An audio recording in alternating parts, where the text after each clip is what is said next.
तो आपने जो सिनॉप्सिस देखी हैं उनमें शोध के उद्देश्य के तौर पे आपको क्या लिखा हुआ दिखाई पड़ता है?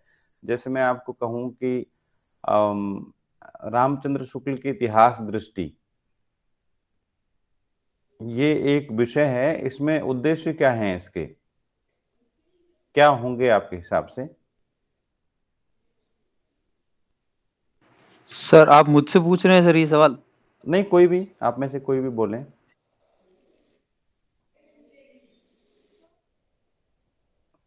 या आप कहें कि भई ओम प्रकाश वाल्मीकि की जूठन में दलित चेतना की अभिव्यक्ति, इस तरह के कोई भी विषय, या संजीव के उपन्यासों में आदिवासी जीवन। तो इनमें से किसी एक विषय के आप उद्देश्य बताइए, क्योंकि ये उद्देश्य ना बड़े महत्वपूर्ण होते हैं। शोध प्रश्न और शोध के उद्देश्य बहुत महत्वपूर्ण होते हैं। लेकिन अक्सर हम क्या करते हैं, जैसे हम अपने किसी सीनियर की सिनॉप्सिस उठाते हैं और उस सिनॉप्सिस में जैसे लिखा हुआ है, एक पैराग्राफ शोध के उद्देश्यों के बारे में लिखा होता है, 1 या 2 पैराग्राफ, हम भी वैसा ही कुछ अपने विषय के बारे में लिख देते हैं। जैसे अब शोध के उद्देश्य मैंने कहा रामचंद्र शुक्ल की इतिहास दृष्टि, तो इस विषय पे जो सिनॉप्सिस बनाएँगे लोग, तो वो लिख देंगे कि रामचंद्र शुक्ल हिंदी साहित्य के सबसे बड़े साहित्य इतिहासकार हैं। हिंदी आलोचना में उनका बहुत बड़ा नाम है और रामचंद्र शुक्ल पर शोध करने से ये हो जाएगा, वो हो जाएगा, वगैरह कुछ भी लिख देते हैं। या मैंने कहा कि संजीव के उपन्यासों में आदिवासी जीवन, तो आदिवासी बहुत प्रताड़ित है, संजीव महान उपन्यासकार हैं, वगैरह-वगैरह, कुछ भी उनके बारे में 1-2 पैराग्राफ लोग लिख देते हैं। जबकि हम जो भी काम कर रहे हैं, उसके उद्देश्यों को लेकर के हमारी जितनी स्पष्टता होगी, हम अपनी मंजिल के उतना करीब पहुँच पाएँगे और हम अपने कामों को उतने सार्थक कर पाएँगे। कार्य की सफलता के लिए जैसे किन चीज़ों के होने की आवश्यकता है, जैसे कोई कार्य आप करने जा रहे हैं, कोई भी काम, मैं रिसर्च के बारे में नहीं कह रहा, इन जनरल जीवन में कोई भी काम आप करते हैं, तो उसके लिए संसाधनों की उपलब्धता, व्यक्ति की मेहनत और सही राह के साथ जो सही रास्ता हम चुनें और उसके उद्देश्य हमारे सामने स्पष्ट होने चाहिए। ये सब चीज़ें बहुत ज़रूरी हैं कि आपके पास में अगर रिसोर्सेज़ नहीं होंगे, मान लीजिए आप रिसर्च कर रहे हैं या आप ट्रेन में यात्रा करना चाहते हैं, आप गाँव जाना चाहते हैं, गाँव जाने के लिए आपके पास मिनिमम रिसोर्स ये है कि जितना किराया लगता है, उतना पैसा होना चाहिए आपके पास में। आपका उद्देश्य है कि आप गाँव जाएँ और गाँव में जाकर किसी से मिलना चाहते हैं, माँ-पिता, भाई-बहन किसी के साथ में, या और दोस्त, मित्र, पड़ोसी, चाचा-ताऊ किसी से, तो आपका एक उद्देश्य है, उस उद्देश्य के साथ आप जाते हैं। कई बार ये उद्देश्य हमको पता होता है, कई बार नहीं पता होता, कई बार इस पे सोचते हैं, नहीं सोचते। तो एक उद्देश्य स्पष्ट है, आपके पास मिनिमम रिसोर्सेज़ हैं, आपने मेहनत की, एक ऑटो किया, टैक्सी की, आप स्टेशन पहुँच गए और अपने गाँव की ट्रेन आपने पकड़ ली। इसमें आपने बहुत विचार नहीं किया कि मेरा उद्देश्य क्या है और मुझे कैसे इसको फलीभूत करना है। लेकिन आपने एक थोड़ी-सी मेहनत की और आपने आपके पास में पैसे हैं, टिकट खरीदा और आप चले गए। आपने अपने उद्देश्य की प्राप्ति कर ली। लेकिन हमेशा उद्देश्य इतना सरल और सीधा नहीं होता। उद्देश्य की स्पष्टता बहुत ज़रूरी है, उद्देश्य के बारे में पता होना बहुत ज़रूरी है। जैसे एक सवाल पूरे दर्शन में बार-बार घूमता है, आप सब जानते हैं। जैसे एक सवाल है कि जीवन का उद्देश्य क्या है? थोड़ा-सा ये आपको आध्यात्मिक सा सवाल लगेगा, लेकिन ये एक भौतिक सवाल भी है कि हम जो कुछ भी कर रहे हैं, उस करने के पीछे उद्देश्य क्या है? आप जो करने जा रहे हैं बहुत बार कन्फ्यूज़ होते हैं, मुझे पीएचडी करनी चाहिए या यूपीएससी की प्रिपरेशन करनी चाहिए या मुझे पीसीएस के लिए करना चाहिए। मुझे फला आदमी से दोस्ती करनी चाहिए कि नहीं करनी चाहिए, मुझे फला विश्वविद्यालय का चुनाव करना चाहिए कि नहीं करना चाहिए। बहुत सारे कन्फ्यूज़न होते हैं क्योंकि हमारे उद्देश्य में एक अस्पष्टता होती है। अगर आपने सोच लिया कि भई मैं तो एकेडमिक्स के लिए बना हूँ या बनी हूँ और मुझे तो टीचिंग लाइन में ही जाना है, मुझे लिखने पढ़ने की दुनिया में रहना है, एकदम आपने क्लियर ये सोच लिया, आपका उद्देश्य स्पष्ट हो गया और इसके माध्यम से आपने जीवन का उद्देश्य सोचा हुआ है कि लोगों से अधिक लोगों से संवाद करना और उस संवाद के माध्यम से लोगों के अंदर के पूर्वाग्रहों को दूर करना और एक बेहतर दुनिया का निर्माण करना। समाज में रहते हुए आपको महसूस हो सकता है कि भई सामाजिक आधार पर, आर्थिक आधार पर या लैंगिक आधार पर बड़ा भेदभाव है, बहुत ऊंच-नीच है। तो आपको ये महसूस हो सकता है कि भई मुझे ऐसा काम करना चाहिए जिससे कि आने वाली पीढ़ियों के लिए दुनिया बेहतर बन सके। हमारे बच्चों के लिए और आने वाली पीढ़ियों के लिए कि वो कोई लैंगिक भेदभाव ना झेले, वो कोई आर्थिक आधार पर भेदभाव ना झेलें और ना करें। और ना वो कोई सामाजिक या जाति वर्ण के आधार पर या कोई रेस नस्ल के आधार पर भेदभाव झेलें। तो इसके लिए सबसे बेहतर तरीका है, मैं एक एग्जाम्पल के तौर पे बात कह रहा हूँ। इसके लिए आप ये सोच सकते हैं कि भई एकेडमिक्स में जाना चाहिए। एकेडमिक्स में जाने से आप ढेर सारे नवयुवाओं से इंटरेक्ट करते हैं और इंटरेक्ट करने अपने लेखों के माध्यम से, अपने क्लासेस के माध्यम से, अपने भाषणों के माध्यम से, अपनी किताबों के माध्यम से और उनको आप उनके पूर्वाग्रहों को दूर करने और एक समानता का विजन स्पष्ट करने में मदद कर सकते हैं। तो ये आपने जीवन का उद्देश्य एक सोच लिया। एक व्यक्ति सोचता है कि भाई मैं 20 साल 25 साल का हो गया हूँ या हो गई हूँ और मैं देखता हूँ या देखती हूँ कि आसपास जिसके पास में पद है, पैसे है, उसी की प्रतिष्ठा है। जो जितने ताकतवर ओहदे पर है, उसकी इतनी प्रतिष्ठा है समाज में कि एक प्रोफेसर से ज्यादा या एक इंटेलेक्चुअल से ज्यादा एक दिल्ली पुलिस के कांस्टेबल की हैसियत है और उसको ज्यादा प्रतिष्ठा मिलती है या सिविल सर्वेंट को ज्यादा प्रतिष्ठा मिलती है या कोई भी बिजनेस करने से आपके पास पैसा आएगा और बिजनेस करने से बहुत प्रतिष्ठा मिलती है। तो आप ये सोचेंगे कि येन केन प्रकारण कैसे भी मेरे पास अधिक से अधिक पैसा हो, अधिक से अधिक ताकत हो, जिससे कि लोग मेरा सम्मान कर सके और मैं यश कमा सकूं और लोगों के ऊपर राज कर सकूं। एक विजन ये है। एक तो फिर इसका उद्देश्य भी भिन्न हो जाएगा। इसका उद्देश्य आप किसी भी तरह से पैसे कमाने की ताकत बढ़ाने की कोशिश करेंगे। कोई किसी का विजन ये हो सकता है कि ये दुनिया तो असली नहीं है, असली दुनिया तो वो है जो ईश्वर का ध्यान करना और सच्चाई की राह पे चलना, ये तो हमारी परीक्षा की घड़ी है। ये जीवन तो हमारी परीक्षा है। इसमें सफल होने के लिए हमें भगवान का स्मरण रखना चाहिए और हमको अच्छे कर्म करने चाहिए ताकि हमें स्वर्ग मिल सके या हम ईश्वर के साथ साक्षात्कार कर सके।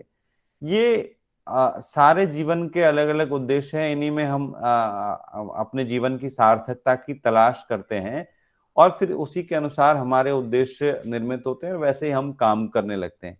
लेकिन हम में से ज़्यादातर लोग अपने उद्देश्यों को लेकर अस्पष्ट होते हैं। क्योंकि हमारे उद्देश्य स्पष्ट नहीं होते तो फिर हमारे लक्ष्य हम पता नहीं चलता कि हम क्या कर रहे हैं, क्यों कर रहे हैं और उससे क्या हासिल होगा और कुछ समय बाद में हमको निराशा होने लगती है कि अरे नहीं ये तो कुछ गड़बड़ हो गया। किसी रिश्ते में आपको ऐसा महसूस हो सकता है, कोई जीवन में आपने फैसला लिया है, कोई विश्वविद्यालय का, कॉलेज का, कोई आपने किसी फील्ड का चुनाव किया है। किसी को हिंदी में आकर के लग सकता है कि हिंदी तो बड़ा बेकार विषय है, हमको तो साइंस में जाना चाहिए था या सोशल साइंस में जाना चाहिए था, वो ज़्यादा अच्छे विषय हैं। या साइंस वालों को महसूस हो सकता है कि लिटरेचर में और ह्यूमैनिटीज़ में सोशल साइंसेज़ में ज़्यादा बेहतर है, समाज के साथ ज़्यादा जुड़ाव है। तो उद्देश्य की अस्पष्टता की वजह से हम किसी दूसरी राह में चलने लगते हैं और हम गलत निष्कर्षों की तरफ चले जाते हैं। गलत फैसले लेने लगते हैं। इसलिए उद्देश्यों का बड़ा महत्व है जीवन में कि आप अगर उद्देश्य की स्पष्टता रखेंगे तो आप सही दिशा में आगे बढ़ पाएँगे। जैसे साहित्य के उद्देश्य की बात करें, आपने ज़रूर अ, भारतीय परंपरा, पाश्चात्य परंपरा हिंदी आलोचना इन सब में ये पढ़ा होगा कि साहित्य का उद्देश्य क्या है? काव्य के प्रयोजन क्या है? आपको याद है कुछ काव्य के प्रयोजनों के बारे में क्या बताया गया है संस्कृत काव्य शास्त्र में? बता सकते हैं आप? कुछ बताइए, क्या बताया गया है? कोई श्लोक याद आ रहा है अभी? भरत मुनि का, भामा का, दंडी का, मम्मट का, भरत मुनि का, आनंदवर्धन का, किसी का? श्लोक तो याद नहीं आ रहा है, लेकिन पांच पांच गिनाए हैं उन्होंने यश की प्राप्ति। एक उसमें यश है, एक है लोक मंगल की कामना, मतलब, और एक है उसमें किन्होंने गिनाए ये? ये मम्मट ने गिनाए हैं सर। अच्छा, विकास कुछ कहना चाह रहे हैं? सर कीर्ति, प्रीति, लोक मंगल की कामना, यश, धन, ये सब 5 उद्देश्य हैं। और पांच इसी को सामाजिक सब कौन? लगभग सामाजिक प्रतिष्ठा। सर कीर्ति, यश, कीर्ति, यश, प्रीति यश और कीर्ति तो एक ही हो गया।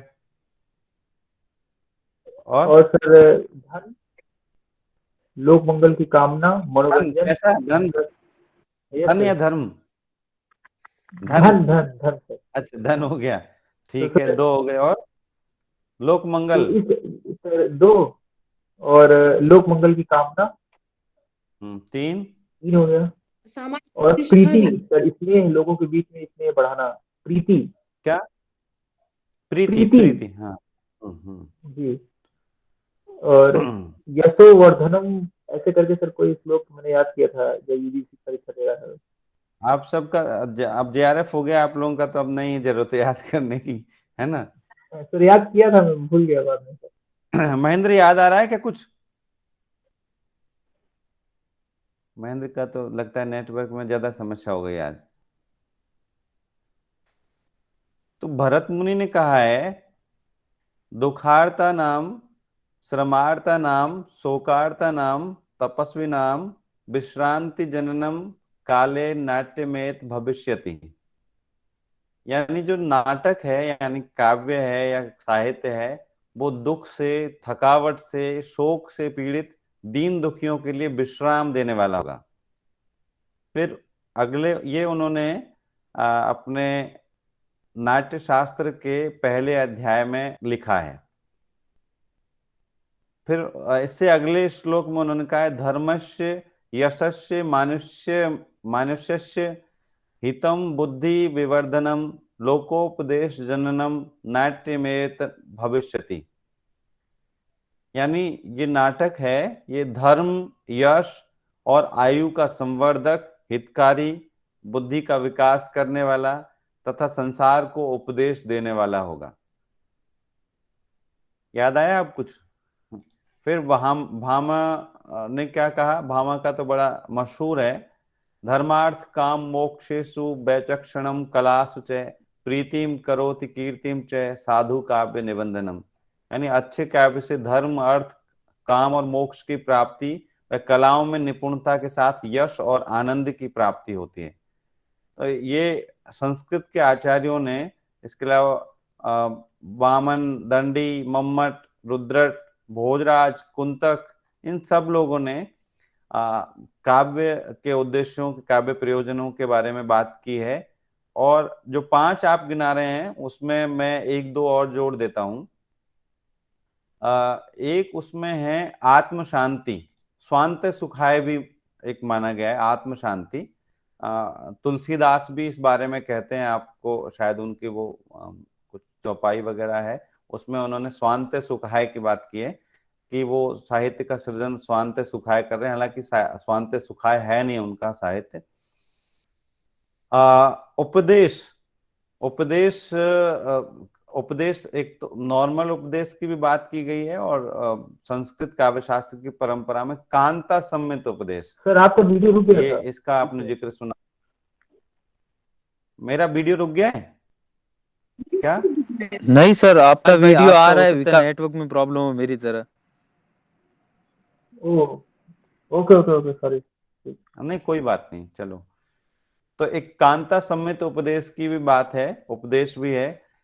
कई आचार्यों ने ये भी कहा है, 2 और चीजें मैं इसमें जोड़ देता हूं। व्यवहार ज्ञान, व्यावहारिक ज्ञान भी मिलता है साहित्य पढ़ने से, काव्य पढ़ने से। और कुछ लोगों ने यहां तक कहा है कि काव्य या साहित्य से रोग मुक्ति होती है, यानी हमारे स्वास्थ्य में वो लाभप्रद है, और होता भी है आजकल के दौर में। खास तौर पे बड़ा महत्वपूर्ण है उद्देश्य या प्रयोजन कि हम बहुत सारी निराशाओं से, डिप्रेशन से घिरे हुए हैं, तनावों से घिरे हुए हैं।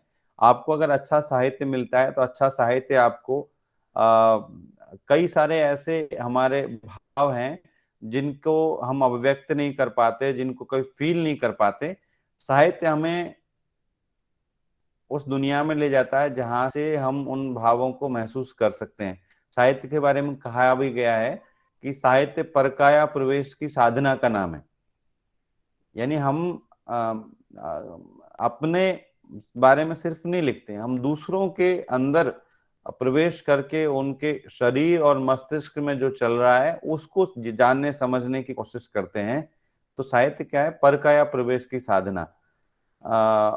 रामचंद्र शुक्ल वगैरह ने भी इस पर अच्छा काम किया है। आपने बालकृष्ण भट्ट का वो निबंध शायद पढ़ा हो, साहित्य जन समूह के हृदय का विकास है।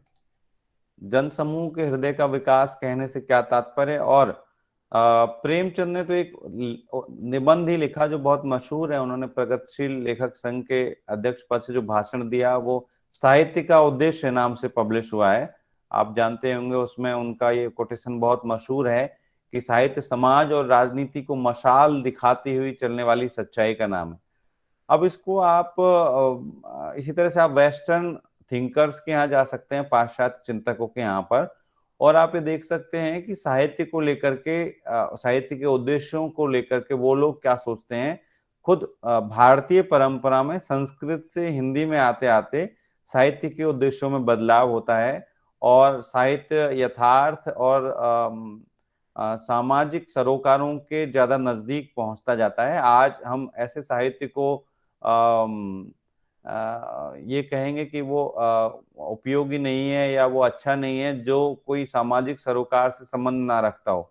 आज अगर कोई साहित्य सिर्फ यश की कामना से लिखा जाए या उसमें सिर्फ उपदेश हो या उसमें सिर्फ धर्म की बात की गई हो या सिर्फ स्वांतः सिखाए हो, तो आज हम उससे आकर्षित नहीं होंगे। तो समय और स्थितियों के अनुसार साहित्य के उद्देश्यों में बदलाव होता रहा है। ये साहित्य के उद्देश्यों का जिक्र मैंने आपसे सिर्फ इसलिए किया कि इनको समझने के माध्यम से आप शोध के उद्देश्यों को भी समझ सकें। साहित्य के उद्देश्यों में तुलसीदास ने तो जैसे लिखा है, कबीर ने, जायसी ने, सूरदास, देव, केशव, बिहारी, घनानंद, मैथिली शरण गुप्त, इन्होंने अपने लेखन के क्रम में साहित्य के उद्देश्यों को बहुत ही स्पष्टता के साथ लिखा। यहाँ तक कि गद्यकारों ने भी बाद में जब आपको चंद्रकांता और चंद्रकांता संतति याद हो, भारतेंदु हरिश्चंद्र का याद हो, तो स्वयं भारतेंदु हरिश्चंद्र और देवकी नंदन खत्री दोनों में इस बात को लेकर डिबेट थी कि साहित्य का उद्देश्य क्या है और साहित्य कैसे लिखा जाना चाहिए। क्योंकि अगर आपका उद्देश्य स्पष्ट नहीं होगा तो क्या होगा कि आप जो लिखेंगे वो जो आप चाह रहे हैं वैसा ना लिख पाए या वो टारगेट ऑडियंस तक ना पहुंच पाए।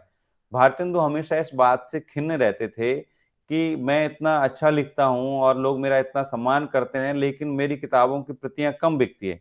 और एक ये देखिए, देवकीनंदन खत्री जी आए हैं और जो क्या लिखते हैं, ये जो लिखते हैं वो तो कोई समाजोपयोगी है नहीं, देशोपयोगी है नहीं, फिर इनकी किताबें क्यों ज्यादा बिकती है? तो भारतेंदु ने तो ये डिबेट नहीं की, उनके अनुयायियों ने ये डिबेट बहुत की और शुरू में लोगों को उपन्यास पढ़ने तक से रोका कि उपन्यास जैसे आजकल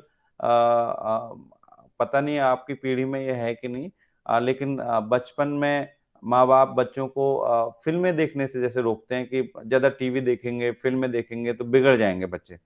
तो वो जो फिल्मों को लेकर के हमारे समय की एक पुरानी पीढ़ी की राय है, ऐसे 19वीं सदी के उत्तरार्ध में उपन्यासों को लेकर राय थी कि हमको धर्म दर्शन वगैरह की चीजें पढ़नी चाहिए। अगर उपन्यास पढ़ेंगे तो पूरी पीढ़ी बिगड़ जाएगी, क्योंकि उपन्यास तो वास्तविक जीवन के बारे में बताता है। उपन्यास आपको ऐसी दुनिया में ले जाता है जो जरूरी नहीं कि आपको उपदेश ही दे, वो किसी और तिलिस्म की दुनिया में भी ले जा सकता है। तो देवकीनंदन खत्री का बहुत विरोध हुआ, लेकिन देवकीनंदन खत्री ने उसके जवाब में अपने उपन्यास की एक भूमिका में उन्होंने लिखा कि एक तो भाई कंटेंट का चुनाव मेरा अपना है कि मैं किस विषय पर लिखूं, दूसरा मेरी भाषा को लेकर के आप लोग जो सवाल उठाते हैं, तो ये भाषा, मैं जो भाषा लिख रहा हूं ये अधिकांश लोग बोलते समझते हैं। अगर भारतेंदु जी ऐसी भाषा लिखते तो उनकी पैसेंजर भी मेल बन जाती, कुछ इस तरह की उनकी शब्दावली है, यानी उसकी गति बढ़ जाती, उनकी प्रतियां ज्यादा बिक पाती, उनको लोग ज्यादा पढ़ते अगर वो आसान भाषा में लिखते, आसान विषयों पे लिखते। ये देवकीनंदन खत्री जवाब देते हैं। जो प्रेमचंद का साहित्य का उद्देश्य है, वो उन्होंने साहित्य का उद्देश्य नामक निबंध में लिखा है। उन्होंने कहानी कला और उपन्यास कला नाम से भी निबंध लिखे हैं, उनमें भी स्पष्ट किया है कहानी क्यों लिखनी चाहिए या उपन्यास क्यों लिखना चाहिए। और फिर कहानी में भी उन पात्रों को, जैसे अब प्रेमचंद के बारे में शुरू में कहा गया कि वो आदर्शवादी रचनाकार है, उनकी शुरू की रचनाएं आदर्शवादी हैं, तो वो कहते थे कि भाई समाज में अच्छाई और बुराई दोनों है, लेकिन एक रचनाकार की ये जिम्मेदारी है कि वो अच्छाई का प्रचार करे, अच्छाई के पक्ष में खड़ा हो, ताकि समाज में अच्छाई को फैलाया जा सके। अब ये साहित्य के उद्देश्य को लेकर उनकी शुरू में स्पष्टता थी कि साहित्य में हमको बुराइयों को या ऐसी चीजें जो दिल को दुखी करती है, ऐसी चीजों के बारे में नहीं लिखना चाहिए। और खासतौर पे कहानियों का अंत सुखांत होना चाहिए, जिससे कि लोगों को अच्छा महसूस हो और वो अच्छा बनने की कोशिश करें। बाद में उन्होंने अपने इन विचारों को बदला और वो यथार्थपरक और आलोचनात्मक यथार्थवाद वगैरह उनकी तरफ गए। लेकिन ये साहित्य के उद्देश्यों को लेकर के अलग अलग रचनाकारों की अलग अलग राय रही है। आलोचकों ने इस पर खूब विचार किया है। रामचंद्र शुक्ल का, आपने रामचंद्र शुक्ल के निबंधों को पढ़ते हैं, कविता क्या है, लोभ और प्रीति, और सब तमाम निबंधों में रामचंद्र शुक्ल ने, या हिंदी साहित्य के इतिहास में भी इधर कहीं कहीं उन्होंने इस तरह की चीजों का जिक्र किया है। हजारी प्रसाद द्विवेदी, नंद दुलारे बाजपेयी, इनामवर सिंह, सब लोगों ने सीधे या घुमा फिरा करके साहित्य के उद्देश्यों पे जरूर बात की है, और सबकी एक विचारधारा है, उसके अनुसार वो इस पर बात करते हैं। पाश्चात्य विद्वानों ने भी इस पर विचार किया है, उस पर अभी हम नहीं जाएंगे। ये बताने का उद्देश्य सिर्फ इतना है कि ताकि हम ये समझ सकें कि साहित्य के उद्देश्यों पे इतनी लंबी चौड़ी बहस, लंबा चौड़ा डिस्कशन और इतना लेखन हो सकता है, तो शोध के उद्देश्यों को क्यों नहीं हम समझना चाहते। शोध के उद्देश्यों को अगर हम समझ लेंगे और उसमें हम एक स्पष्टता रखेंगे, तो हम सही दिशा में आगे बढ़ पाएंगे। अब हम शोध के उद्देश्यों को कुछ बिंदुओं में बांट करके समझने की कोशिश करते हैं। मैं कुछ बिंदुओं के माध्यम से आपको बताता हूँ शोध के उद्देश्य क्या क्या हो सकते हैं। तो शोध के, जैसे हमने उसकी परिभाषाएं देखी शोध की, कि शोध क्या है और शोध की विशेषताएं क्या है, तो उन परिभाषाओं में जो चीजें निकल करके आई, जाहिर सी बात है उद्देश्यों में भी उससे मिलती जुलती चीजें निकलेंगी, लेकिन कुछ नई बातें भी इसमें आपको देखने को मिलेंगी। शोध का उद्देश्य सबसे बड़ा यह है कि सत्य की खोज करना। अब आप कहेंगे कि सत्य की खोज कैसे की जाए। हर जो एकेडमिक काम है आपका, उसका बहुत बड़ा या सबसे बड़ा उद्देश्य यही है कि सत्य की खोज करना। अब ये सत्य अलग अलग हो सकता है, ये बात सही है, क्योंकि जहां से चीजों को आप देख रहे हैं, मुमकिन है कि वहां से अलग जगह से मैं देख रहा हूं। आप तीनों लोग भी अलग अलग दृष्टि बिंदु से चीजों को देख रहे हैं, लेकिन आपका दृष्टि बिंदु भी महत्वपूर्ण है, क्योंकि जहां से आप देख रहे हैं वो एक एंगल है, वो एक आयाम है, उसको भी सामने आना चाहिए, वो भी सत्य का हिस्सा है। हर किसी व्यक्ति के हिस्से का सत्य अलग अलग हो सकता है, लेकिन हर तरह के सत्य को सामने आना चाहिए। शोध का ये काम है कि वो सत्य को बाहर लाए, और ये इसलिए जरूरी है कि हम बहुत सारी भ्रांतियों में सामान्य तौर पर जकड़े होते हैं। हम चीजों के बारे में कई बार कम जानते हैं, कई बार नहीं जानते हैं, तो उन क्षेत्रों और उन चीजों के बारे में बताने का काम शोध करता है। अब जैसे हर अनुशासन का अलग अलग सत्य हो सकता है। अब आप साइंस के डिसिप्लिन में, नेचुरल साइंसेज में हैं आप, तो नेचुरल साइंसेज में, प्राकृतिक विज्ञानों में, उनके लिए सत्य की खोज का मतलब है कोई ऐसा वैज्ञानिक प्रयोग करके आप दिखाएं जिससे कि कोई ऐसा परिणाम निकल करके आए जिसको वो कार्य कारण के माध्यम से एकदम स्पष्ट कर सकें, और कि भाई ये केमिकल को इस केमिकल में मिलाने से ये रिएक्शन हुआ, ये एक सत्य है, या इस गैस का इस ढंग से प्रयोग किया जाएगा तो ये होगा, या इस मशीन से इस चीज को ऐसा किया जाएगा तो ये होगा। इसको लोहे को गला करके, और अगर किस तरह से इसका एल्यूमिनियम में क्या उपयोग हो सकता है, पीतल में क्या उपयोग हो सकता है, ये उनके ऐसे सत्य है जिनको हम एक्सपेरिमेंट्स के माध्यम से, अपने प्रयोगों के माध्यम से प्रमाणित कर सकते हैं। लेकिन समाज विज्ञानों में सच इससे भिन्न होते हैं। सोशल साइंसेज में भी सच होता है, लिटरेचर में भी सच होता है। समाज विज्ञानों में सच क्या है, जैसे आप इतिहास के अनुशासन में हैं, तो इतिहास में ये आपको तलाशना है कि औरंगजेब के बारे में ये एक बात फैली है कि औरंगजेब बहुत क्रूर शासक था। अब औरंगजेब की शासन व्यवस्था और सांप्रदायिक प्रश्न या सामाजिक सद्भाव के प्रश्न, इस तरह के विषय को लेकर के आप औरंगजेब के काल के साक्ष्यों को इकट्ठा करेंगे और औरंगजेब के जो भी लिखित या मौखिक साक्ष्य आपके पास में उपलब्ध है, जो ऐतिहासिक चीजें उपलब्ध हैं, उन सब के आधार पर और औरंगजेब के युग के बारे में दूसरे समकालीन रचनाकारों ने, इतिहासकारों ने क्या लिखा, वो सारे साक्ष्यों को आप इकट्ठा करके और इस सच की पड़ताल करने की कोशिश करेंगे कि औरंगजेब सामाजिक प्रश्नों पर किस तरह से रिएक्ट करता था, औरंगजेब के दरबार में कौन लोग थे, कौन उसको गाइड करते थे, धर्मों को लेकर के, विभिन्न विश्वासों को लेकर के वो कितना उदार या अनुदार था। अब इस सच की खोज आपको करनी है। ऐसे इतिहास के किसी एक कालखंड के बारे में, एक ऐतिहासिक व्यक्तित्व के बारे में, उसकी शासन व्यवस्था के बारे में या समाज के विकास के किसी एक चरण के बारे में हम ऐतिहासिक अध्ययनों के माध्यम से सच की पड़ताल करते हैं। फिर जैसे अर्थशास्त्र में अगर आप हैं, तो अर्थशास्त्र में आप ये जानने की कोशिश करते हैं कि कोई एक्टिविटी का, कोई डिसीजन का, किसी फैसले का आर्थिक परिणाम क्या होने जा रहा है लोगों के जीवन पे, देश की अर्थव्यवस्था पर, देश के भविष्य पर क्या प्रभाव पड़ने वाला है। तो आप उसमें अध्ययन करते हैं, किसी उस एक्टिविटी में अर्थ कहीं ना कहीं शामिल होना चाहिए, उसमें कैपिटल का कोई ना कोई रोल होना चाहिए। तो आप देखेंगे कि अच्छा,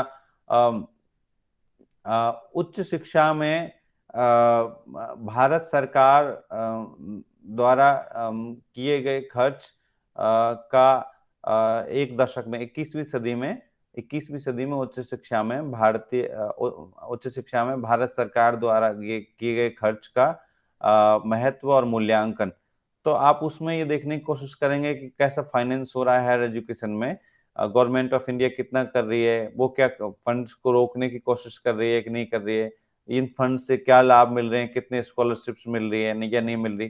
तो आपका सच यही है कि जो उस फाइनेंस का इम्पैक्ट हो रहा है या उससे देश की इकोनॉमी पे क्या असर पड़ रहा है, उससे लोगों की प्रोडक्टिविटी में क्या असर पड़ रहा है। मान लीजिए हायर एजुकेशन पे सरकार फंडिंग करती है, तो क्या इससे हम ज्यादा कैपेबल नागरिक बना पा रहे हैं, ज्यादा योग्य नागरिक बना पा रहे हैं। ये एक अर्थशास्त्र का सच है। इस तरह से समाज शास्त्र में आप किसी सामाजिक परिघटना के बारे में, सामाजिक रीति नीति के बारे में, सामाजिक क्रियाकलाप के बारे में समाज शास्त्र में आप अध्ययन कर सकते हैं कि भाई ये आदिवासी युवागृह थे, घोटुल, धूमकुड़िया वगैरह, इनका क्या रोल है, और स्त्री पुरुष संबंधों के इतिहास को अगर समझने के लिए स्त्री पुरुष संबंधों में इनकी क्या भूमिका हो सकती है, ये काम हो सकता है आपका। या विभिन्न तरह की जो विवाह व्यवस्थाएं हैं उनमें उनका क्या रोल है, विवाह, परिवार, ये व्यक्ति के विकास में साधक है या बाधक है, वो आप, और विवाह के अलग अलग आयाम हो सकते हैं, परिवारों की अलग अलग चीजें हो सकती है, फिर समाज की कोई और चीज हो सकती है, उसका अध्ययन आप करते हैं। अब लेकिन जब आप साहित्य में और अनुवाद में, भाषा विज्ञान में, इसमें आपका सच क्या है, जिस सच की आप खोज करने वाले हैं, तो इसमें आपका सच ये हो सकता है कि प्रेमचंद जिस बात को कहते थे अपनी कहानी कला और उपन्यास कला के बारे में, उन्होंने जो निबंध लिखे हैं, उन्होंने कहा है कि आप जब लिखते हो तो लिखने का आपका उद्देश्य क्या है। लिखने का उद्देश्य ये है कि आप किसी मनोवैज्ञानिक सच का उद्घाटन करते हैं। आपने शायद ये बात पढ़ी हो प्रेमचंद की लिखी हुई, कि आपके पास कोई ऐसी बात है जो आप शेयर कर रहे हैं, जिसके माध्यम से आप एक ऐसे सच का उद्घाटन कर रहे हैं जो सच आपको सामान्य तौर पे सीधे आसान ढंग से दिखाई नहीं देता, लोगों को नहीं दिखाई पड़ता, तो हमको सच का उद्घाटन करने के लिए लिखना पड़ता है। तो वो सच क्या हो सकता है? वो सच ये है कि भाई ईमानदारी की रक्षा करनी चाहिए। ईमानदारी, जो पंच परमेश्वर कहानी है कि पंच के पद पर पहुंचकर व्यक्ति को ईमानदार रहना चाहिए, या नमक का दरोगा कहानी है, या उनकी कोई शुरुआती कहानियों को आप देखें तो उसमें एक उपदेश है, उसका उद्देश्य, कि एक उपदेश के माध्यम से समाज में, जैसे उन्होंने कहा कि हमको अच्छाई का प्रचार प्रसार करना चाहिए, अच्छाई को प्रकाश में लाना चाहिए और उसके पक्ष में खड़े होना चाहिए। बाद में उनका उद्देश्य बदलता है और वो सच क्या है? वो सच ये है कि किसान और मजदूरों की दृष्टि से वो राष्ट्रीय स्वाधीनता आंदोलन को देखते हैं, तो इसका परिणाम ये होता है, एक नया सच उनको है जिसको उद्घाटित करना है उनको। अब तब, क्योंकि तब तक सब लोग ये देख रहे थे कि भाई कांग्रेस है जो लड़ाई लड़ रही है, अखिल भारतीय राष्ट्रीय कांग्रेस है जो अंग्रेजों से लड़ाई लड़ रही है और राष्ट्रीय स्वाधीनता के लिए काम कर रही है, और बहुत अच्छी लड़ाई है, और उसमें फिर नए संगठन भी आ गए, मुस्लिम लीग आ गए, वगैरह वगैरह आ गए। लेकिन फिर प्रेमचंद सोचते हैं कि इन लड़ाइयों से क्या सच में कुछ हासिल होने वाला है? वो सोचते हैं कि जो जमींदार का व्यवहार है वो क्या बदल जाएगा, वो किसानों के साथ में अच्छा बर्ताव करने लगेगा। तो प्रेमचंद को एक मनोवैज्ञानिक सत्य ये समझ में आता है कि नहीं, आजादी से बड़ी चीज है पदानुक्रम का खात्मा, ऊंच नीच का खात्मा। इसलिए पहले ये जरूरी है कि जो सबसे बड़ी आबादी देश की 80% के आसपास उस वक्त आबादी थी किसानों की, तो किसानों और मजदूरों की मुक्ति ज्यादा बड़ा सवाल है। एक मनोवैज्ञानिक सच ये है कि किसानों और मजदूरों की मुक्ति हो, और तब हम राष्ट्रीय स्वाधीनता आंदोलन को मिलकर के लड़ें, तो शायद हम बेहतर मुल्क बना पाएंगे। तो एक मनोवैज्ञानिक सच को उन्होंने पकड़ा और इसको उन्होंने अपनी कहानियों के माध्यम से, उपन्यासों के माध्यम से एक्सप्रेस किया, अभिव्यक्त किया। अब अब एक रिसर्चर की जिम्मेदारी है कि इस मनोवैज्ञानिक सच के विविध आयामों के साथ में उनकी रचनाओं का विश्लेषण करके इस सच को बाहर लेकर के आए। कई बार आज हम चूंकि प्रेमचंद के बारे में, प्रेमचंद की कहानियों को, उपन्यासों को पढ़ चुके हैं, उनके बारे में बहुत रिसर्च और बहुत लेख वगैरह पढ़ चुके हैं, किताबें पढ़ चुके हैं, तो हमको ये समझ में आना शायद आसान है। लेकिन कई बार दूसरे रचनाकारों को, या उस दौर में हो सकता है प्रेमचंद को भी, पढ़ने के लिए लोगों को थोड़ी मेहनत करनी पड़ती हो। कई रचनाकारों को, विनोद कुमार शुक्ल को आप पढ़ते हैं, तो विनोद कुमार शुक्ल को पढ़ते हुए, विनोद कुमार शुक्ल या मनोहर श्याम जोशी, इनको पढ़ते हुए जो वो मनोवैज्ञानिक सच का उद्घाटन करना चाहते हैं, वो एक रीडर को आसानी से समझ में नहीं आता, एक पाठक को आसानी से समझ में नहीं आता। उसके लिए रिसर्चर की मदद उसको है। रिसर्चर का काम है कि उस सच को उद्घाटित करें, जो भाषा की एक नई संरचना लेकर के मनोहर श्याम जोशी या और कोई रचनाकार आ रहे हैं। कोई रचनाकार है जो किसी ऐसे पहलू के बारे में लिखता है, कई बार उस चीज के बारे में हम परिचित नहीं होते। मान लीजिए हम अपने जीवन में, आप देखेंगे कि जब तक हम मुस्लिम दोस्तों के संपर्क में नहीं है, मैं देखता हूं कि हिंदू छात्र छात्राओं की मुसलमानों के बारे में बड़ी एक पूर्वाग्रहपूर्ण राय होती है। वो ये सोचते हैं कि अच्छा वो ऐसे हैं, वो वैसे हैं, या किसी जाति समुदाय के बारे में भी, दूसरे समुदायों के बारे में कि अच्छा ब्राह्मण ऐसे होते हैं, दलित ऐसे होते हैं, या किसी दूसरे देश के बारे में। और जब बात करें हम कि थर्ड जेंडर के लोग कैसे होते हैं, वो क्या सोचते हैं, तो उनके बारे में तो हम कुछ नहीं जानते। या हम किसी ऐसी कम्युनिटी के बारे में जो मेन स्ट्रीम में नहीं रहती, जो मुख्य धारा के समाज में नहीं रहती, उसके बारे में हम क्या जानते हैं? हम उसके बारे में लगभग कुछ नहीं जानते। तो साहित्य हमको उसके बारे में बताता है, और एक रिसर्चर की जिम्मेदारी कि साहित्य ने जो बताया है उस बात को हम अच्छे से विश्लेषित करें और उसके सच को बाहर लेकर के आए। जिस सच को साहित्य अव्यक्त करना चाहता है, उस सच को बाहर लाने में एक शोधार्थी मदद करे अपने शोध के माध्यम से। तो ये तो हुआ साहित्य का पहला और सबसे बड़ा उद्देश्य, सच का उद्घाटन या सत्य की खोज। कई बार ये होता है कि आप उद्घाटन नहीं कर पा रहे हैं, लेकिन आप उसको एनालाइज कर रहे हैं, तो वो एनालाइज करना भी, उसको विश्लेषित करना भी उस सत्य की खोज का हिस्सा है। अब दूसरा इसका उद्देश्य आप लिख सकते हैं, नए तथ्यों की खोज करना। अब ये सच और तथ्य अलग अलग चीजें या एक ही चीजें? सच एक व्यापक चीज है, ज्यादा बड़ी चीज है, तथ्य उसका एक हिस्सा है। तथ्य की आप जब खोज करेंगे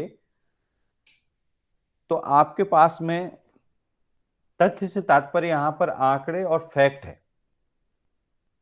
कोई घटना घटी, कोई बात हुई, उसके बारे में क्या तथ्य है? तो यूं तो तथ्यपरक शोध सामान्य तौर पर नेचुरल साइंसेज में और गणितीय विषयों में जैसे सांख्यिकी, अर्थशास्त्र, गणित, इन सब विषयों में तथ्यों का ज्यादा महत्व है। लेकिन समाज विज्ञानों में, दूसरे समाज विज्ञानों में भी, इतिहास में भी तथ्यों का महत्व है। इतिहास में जब आप चीजों को खोजने जाते हैं तो उसमें तथ्य, अब जैसे औरंगजेब की हम बात कर रहे थे, या दारा शिकोह की हम बात करें, या हम हर्ष के समय की बात करें, या हम किसी और चंद्रगुप्त मौर्य की बात करें, तो उस वक्त में कौन कौन सी चीजें घटित हो रही थी उसको लेकर के जो साक्ष्य आप इकट्ठे करते हैं, उन साक्ष्यों को इकट्ठा करना वही तथ्य है इतिहास के लिए। आपसे मैं कहूं कि आप जैसे कल परसों ही मुझे किसी ने, एक पंजाब यूनिवर्सिटी की रिसर्च स्कॉलर ने पूछा कि ये बात ठीक है कि भाई रेणु ने भी आदिवासियों का जिक्र किया अपने उपन्यास में, या देवेंद्र सत्यार्थी ने रथ के पहिए नाम से एक उपन्यास लिखा आदिवासियों के बारे में, लेकिन अगर मैं ये जानना चाहूं कि पहला आदिवासी उपन्यासकार कौन है, पहला आदिवासी कहानीकार कौन है, तो आपका जवाब क्या होगा? तो मैं खुद सोचने पड़ गया, क्योंकि मैंने कभी इस दिशा में सोचा ही नहीं। ये एक तथ्य है जिसको हमको खोजना है, और इस तथ्य में सबसे बड़ी बाधा है, तथ्य को खोजने में एक बाधा भी है, कि अब जैसे पीटर पॉल एक्का के उपन्यास काफी पहले से छपने लगे, 70-80 के बीच में छपने लगे, लेकिन पीटर पॉल एक्का के उपन्यास जहां से छपे, पीटर पॉल एक्का का निधन भी हो चुका, और उनके उपन्यास जहां से छपे, सत्य भारती प्रकाशन, उसने ना तो उसमें प्रकाशन वर्ष दिया है, ना कोई आईएसबीएन नंबर दिया है। तो आप प्रकाशन वर्ष भी नहीं है, आईएसबीएन नंबर भी नहीं है, तो फिर तो आपको या तो उपन्यास की पांडुलिपि मिले, या जो पहली कृति वहां से छपी उसका कोई ब्यौरा उन्होंने दर्ज करके रखा हो अपने रजिस्टर में, भी हमने पीटर पॉल एक्का के उपन्यासों की 100 प्रतियां प्रकाशित की और उनसे इतने पैसे लिए या इतने पैसे दिए, ये कहीं रिकॉर्ड में दर्ज है। तो ये एक तथ्य है जिसको आपको खोजना है। जैसे हिंदी की पहली कहानी कौन सी, हिंदी का पहला उपन्यास कौन सा, इस पे हम बात करते हैं कि भाई हिंदी की पहली कहानी, अच्छा कि टोकरी भर मिट्टी को हम कह सकते हैं, या और कोई कहानी 11 वर्ष का समय उसको हम कह सकते हैं, या पहला उपन्यास हम भाग्यवती को कहें, परीक्षा गुरु को कहें, या देवरानी जेठानी की कहानी को कहें, ये तथ्य है। इन तथ्यों की तलाश करना ये भी शोध का उद्देश्य है। कोई भी एक तथ्य की खोज करना या कई तथ्यों की खोज करना। फिर ये भी तथ्यों की खोज है कि भाई आप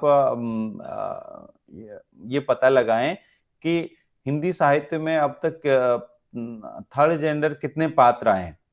बेसिकली इसमें विश्लेषण नहीं है, अगर आपको सिर्फ ये करना है, एक लेख लिखना है, लेख भी शोध है, पीएचडी के लिए किया गया शोध ही शोध नहीं है, रिसर्च पेपर या लेख लिखते हैं वो भी एक शोध है। आप ये लिखना चाहे कि हिंदी साहित्य के हिंदी कथा साहित्य में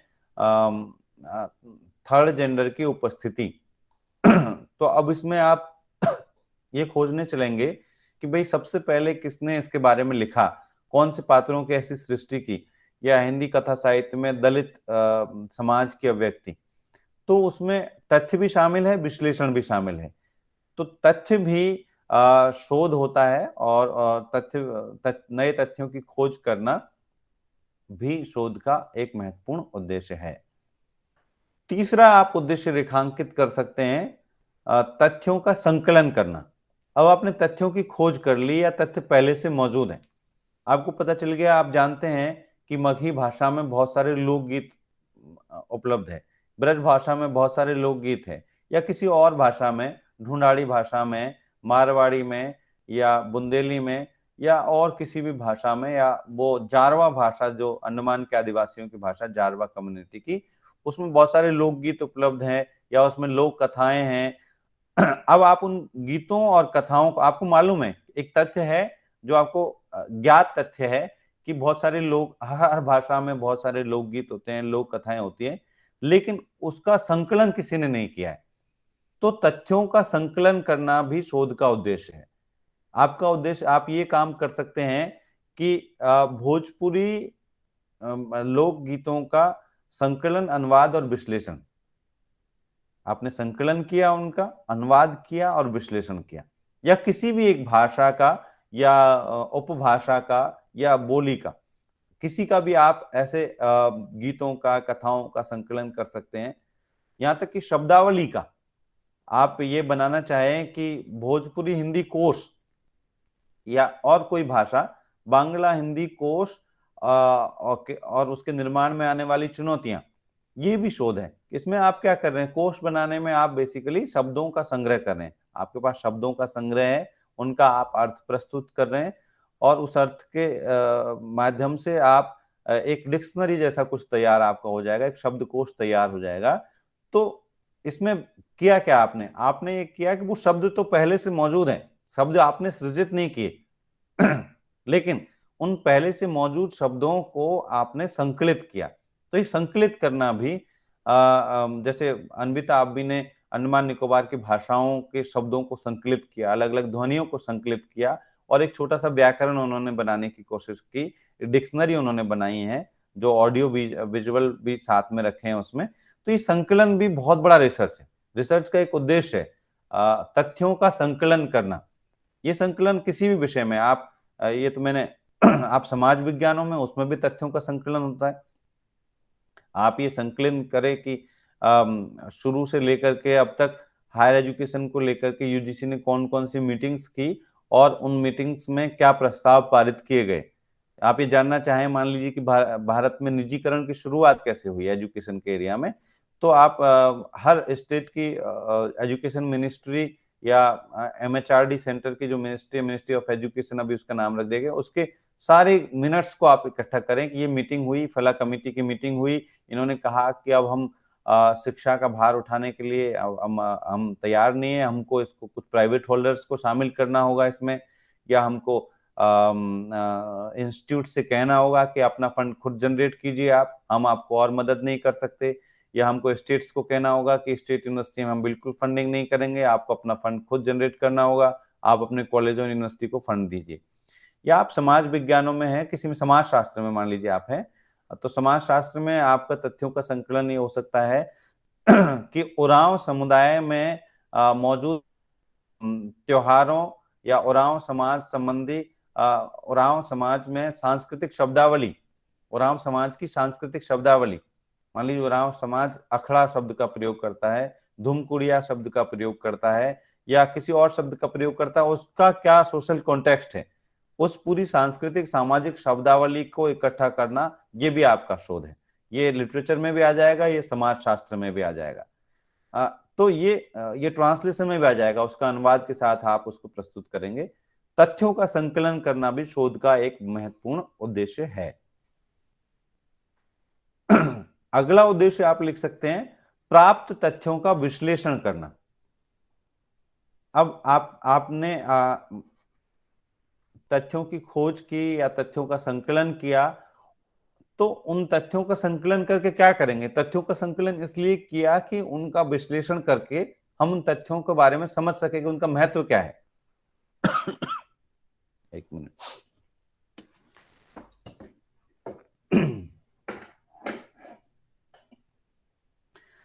उसके महत्व के बारे में पता करने के लिए आपके पास में मान लीजिए कोई कलेक्शन है, आपने ये लिया कि आंध्र प्रदेश के आदिवासियों की लोक कथाएं, ये आपके पास संकलन मौजूद है। अब इस संकलन का उपयोग क्या है, इस संकलन आपके लिए एक तो ये होता है कि भाई आप मनोरंजन के लिए पढ़ें कि भाई आंध्र प्रदेश के आदिवासियों की लोक कथाएं कैसी है, वो किन किन चीजों के बारे में लिखते हैं। एक रिसर्चर के तौर पे आप क्या करेंगे कि संकलन का विश्लेषण करेंगे। संकलन तो मौजूद है, एक संकलन मान लीजिए किसी ने डिक्शनरी तैयार की है, आप फादर कामिल बुल्के की और रामचंद्र शुक्ल के हिंदी शब्द सागर की तुलना करना चाहें, दो संकलन आपके पास पहले से मौजूद है, आप उनकी तुलना करना चाहें या उनका विश्लेषण करना चाहें, आप अकेले रामचंद्र शुक्ल के हिंदी शब्द सागर का विश्लेषण करना चाहें कि हिंदी शब्द सागर हिंदी का कितना कंप्लीट कोर्स है, एक कोश है या नहीं, एक संपूर्ण कोश है या नहीं है, ये आपने तथ्यों का विश्लेषण करना है। आपको जो संकलन आपने किया उस संकलन का आपको विश्लेषण करना है। कोई कहानियों का संकलन है, कोई अब जैसे साहित्य अकेडमी ने मुझसे कहा कि भाई बालकृष्ण भट्ट बड़े रचनाकार हैं, लेकिन बालकृष्ण भट्ट के संकलन नहीं मिलते, अच्छे संकलन मौजूद नहीं है। सत्यप्रकाश मिश्र जी ने लोक भारती से प्रकाशित कराया, बहुत छोटा संकलन है, 20-25 निबंध है और कुछ हिंदी साहित्य सम्मेलन प्रयाग से छपे हुए हैं, लेकिन एक हमको उनकी रचनाओं का संचयन चाहिए। तो मैंने कहा ठीक है, बड़ी अच्छी बात है, मेरी रुचि है। मैंने बालकृष्ण भट्ट की रचनाओं को ढूंढा, जो प्रकाशित थी, जो अप्रकाशित थी, उनको ढूंढा और एक संकलन साहित्य अकेडमी के लिए तैयार किया, प्रकाशित हो गया। अब बालकृष्ण भट्ट रचना संचयन वो बन गया। अब ये संचयन है, एक तो ये संकलन करना भी अपने आप में मैंने कहा रिसर्च है, लेकिन अब कोई उस संकलन के आधार पर अध्ययन करना चाहे तो वो संकलन में का विश्लेषण करेगा। अब किसी को ये जानना है कि हिंदी नवजागरण के विभिन्न मुद्दे और बालकृष्ण भट्ट, इस विषय पे आप रिसर्च करना चाहते हैं तो ये संकलन का आप अध्ययन विश्लेषण कर सकते हैं, ये आपके लिए उपयोगी हो सकता है। ऐसे तमाम संकलन आपको लिटरेचर में मिल जाएंगे। ट्रांसलेशन के बारे में आप ये करें कि भाई कोई अनुवाद शब्दावली इन्होंने प्रकाशित की है, हिंदी माध्यम कार्यान्वयन निदेशालय और तकनीकी शब्दावली आयोग भारत सरकार, इन्होंने पारिभाषिक शब्दावलियों के कोष तैयार किए हैं, वैज्ञानिक और पारिभाषिक शब्दावलियों के। तो इन शब्दावलियों में क्या है, जैसे आप प्रशासन संबंधी शब्दावली, अर्थशास्त्र संबंधी शब्दावली, दर्शन शास्त्र संबंधी शब्दावली, ये इन शब्दावलियों के कोष हैं जिसमें उसका मूल जो शब्द है वो लिखा हुआ है, उसका हिंदी में ट्रांसलेशन लिखा हुआ है, उसको एक्सप्लेन किया हुआ है। अब आप ये देखें कि राजभाषा विभाग की मदद से ये सब काम हुए हैं, तो राजभाषा विभाग की शब्दावली किस तरह की है, उसके अनुवाद किस तरह के, ये अध्ययन आप करना चाहें तो ये संकलन तो आपके पास तैयार है, इन संकलनों का विश्लेषण करके आप इस तरह का अध्ययन कर सकते हैं। तो ये हुआ प्राप्त तथ्यों का विश्लेषण करना, जो प्राप्त तथ्य है। अब प्राप्त तथ्य सिर्फ ये संकलन नहीं है, प्राप्त तथ्य आपके उपन्यास, कहानी, कविताएं या कोई भी रचना भी एक प्राप्त तथ्य है। आपके पास तथ्य है कि आप ये अध्ययन करना चाहते हैं कि हिंदी कथा साहित्य में पशुओं के बारे में क्या लिखा गया है। तो आप ये देखेंगे हिंदी कथा साहित्य में पशु जीवन संबंधी लेखन या पशु जीवन के व्यक्ति, तो अब उसके बारे में आप प्रेमचंद की कहानियों को निकालेंगे, उनको तलाशेंगे, या किसी ने पहले से संकलन किया हुआ है, या ये भी उपलब्ध तथ्य है। प्रेमचंद की कहानी को खोजना अपने आप में कोई दुष्कर कार्य नहीं है। आप खोजेंगे कि अच्छा, एक कुत्ते के बारे में उन्होंने कहानी लिखी है, एक घोड़े के बारे में लिखी है, 2 बैलों के बारे में लिखी है, अच्छा और किसने लिखी है, अच्छा ये भी गाँव के बारे में लिखते हैं लेकिन उन्होंने नहीं लिखी है। तो अब ये तथ्य आपके पास में हो गए इकट्ठे, इन तथ्यों का विश्लेषण करना ये रिसर्च का उद्देश्य है कि तथ्य आपके पास में इकट्ठे हैं, आपके पास में यूनेस्को की रिपोर्ट है, आपके पास में जो भारत के अलग अलग सर्वे रिपोर्ट्स, जनगणना के आंकड़े, सपोज कीजिए आपके पास में कहूँ कोई ये कहेगा आपको कि हिंदी बड़ी खतरे में है, विश्व हिंदी दिवस को और हिंदी दिवस जो 14 सितंबर है उसको हम लोग ये चिंता जाहिर करते रहते हैं कि हिंदी बहुत खतरे में है, अंग्रेजी हिंदी को खा रही है। अब लेकिन आप जनगणना के आंकड़े उठाएंगे और जनगणना के आंकड़ों को आप देखेंगे, वहां पे तथ्य मौजूद है कि 1961 से लेकर के 2011 तक हर दशक में किस भाषा के बोलने वाले कितने बढ़े या घटे। तो 8वीं अनुसूची की भाषाएं हैं, हिंदी है, और जो नॉन शेड्यूल लैंग्वेजेस जिनको बोलने वाले 10,000 की संख्या से अधिक है उनको भी जनगणना में दर्ज किया जाता है। अब आपने जनगणना के आंकड़ों का अध्ययन किया, उन आंकड़ों के अध्ययन के बाद में आपको बड़ा आश्चर्य हुआ, अरे हर सेमिनार में तो हम सुनते हैं, हिंदी के आचार्य जी बताते हैं कि हिंदी खतरे में, लेकिन हिंदी तो बहुत तेजी से बढ़ रही है। ये देश की दूसरी भाषाएं हैं कि तेलुगु की तुलना में, मलयालम की तुलना में, गोंडी भाषा की तुलना में, या खड़िया की तुलना में, या उड़िया की तुलना में, या बांग्ला की तुलना में, या मराठी की तुलना में हिंदी तो ज्यादा तेजी से बढ़ रही है, फिर हिंदी खतरे में कैसे हुई? तो फिर अब इन तथ्यों का आप विश्लेषण करेंगे, ये शोध का उद्देश्य है, क्योंकि तथ्य मौजूद है। अब ये तथ्य इंटरनेट पे मौजूद है, आप सेंसस ऑफ इंडिया की वेबसाइट पे भाषा के आंकड़े देख सकते हैं, लेकिन उन तथ्यों का विश्लेषण किसी ने नहीं किया कि तो एक शोधार्थी का यह उद्देश्य है कि वो वहां से उन तथ्यों को ले और उनका विश्लेषण करके और सही रिजल्ट लोगों के सामने पेश करे। उपन्यासों में दलितों को किस रूप में दिखा गया? अब ये डिबेट चली जब दलित साहित्य आया कि भाई स्वानुभूति पे आधारित साहित्य सही है या सहानुभूति पर आधारित, क्या सहानुभूति पर आधारित साहित्य भी अच्छा हो सकता है। अब कोई जो दलित राइटर है या थिंकर है उसने तो बिना पढ़े ही खारिज कर दिया कई लोगों ने, भाई नहीं, हम तो ये मानते हैं कि जिसने भोगा नहीं वो लिख ही नहीं सकता। तो वहीं कई जो सवर्ण रचनाकार या चिंतक हैं उन्होंने कहा यार ये दलित साहित्य की तो भाषा ही बेकार है, वो उनको तो लिखना ही नहीं आता, उनका कोई स्टैंडर्ड नहीं है। अब एक शोधार्थी की जिम्मेदारी है कि तथ्य मौजूद है। तथ्य क्या मौजूद है कि आपके सामने बलचनमा मौजूद है नागार्जुन का, आपके सामने चतुरी चमार मौजूद है निराला का, आपके सामने नाचो बहुत गोपाल मौजूद है, आपके सामने ऐसी तमाम रचनाएं मौजूद है। उन रचनाओं का आप खुद अध्ययन कर लीजिए। आप फिर दलित आत्मकथाओं से, दलित कहानियों से, उपन्यासों से आप तुलना करके देखिए कि किसका जो वर्णन है वो ऑथेंटिक है और कितना प्रभाव छोड़ता है पाठक के ऊपर। तो अब ये तथ्य मौजूद है, इन तथ्यों का विश्लेषण करना ये शोध का उद्देश्य है, क्योंकि तथ्य अपने आप में कुछ नहीं होते जब तक कि उनका विश्लेषण ना किया जाए। तथ्यों में से वो सच निकालना पड़ता है। आपके पास में अब पिछले 5 साल में 10 साल में कितनी नौकरियां दी गई या कितनी नौकरियां छिनी, अब इसके तथ्य तो मौजूद है। एनएसएसओ का डाटा, एनएसएसओ आजकल तो सरकार ने बंद कर दिया है, आप एनएसएसओ शायद जानते होंगे, सोशल साइंसेज में सर्वे होते हैं उसके माध्यम से, और सर्वे की रिपोर्ट्स पब्लिश की जाती है, उसको आधार बनाते हैं समाज विज्ञानों के शोधार्थी या उनके जो बड़े बड़े इंटेलेक्चुअल्स है, वो भी एनएसएसओ के डेटा।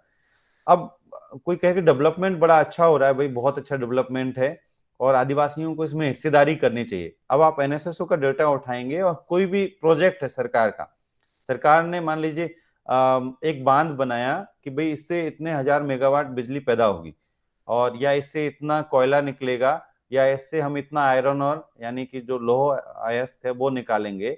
तो अब आप निकाल रहे हैं जिससे देश का इतना डेवलपमेंट होगा, आपके पास में डेटा है कि 5000 टन कोयला निकाला और उससे देश की इकोनॉमी को इतना फायदा हुआ।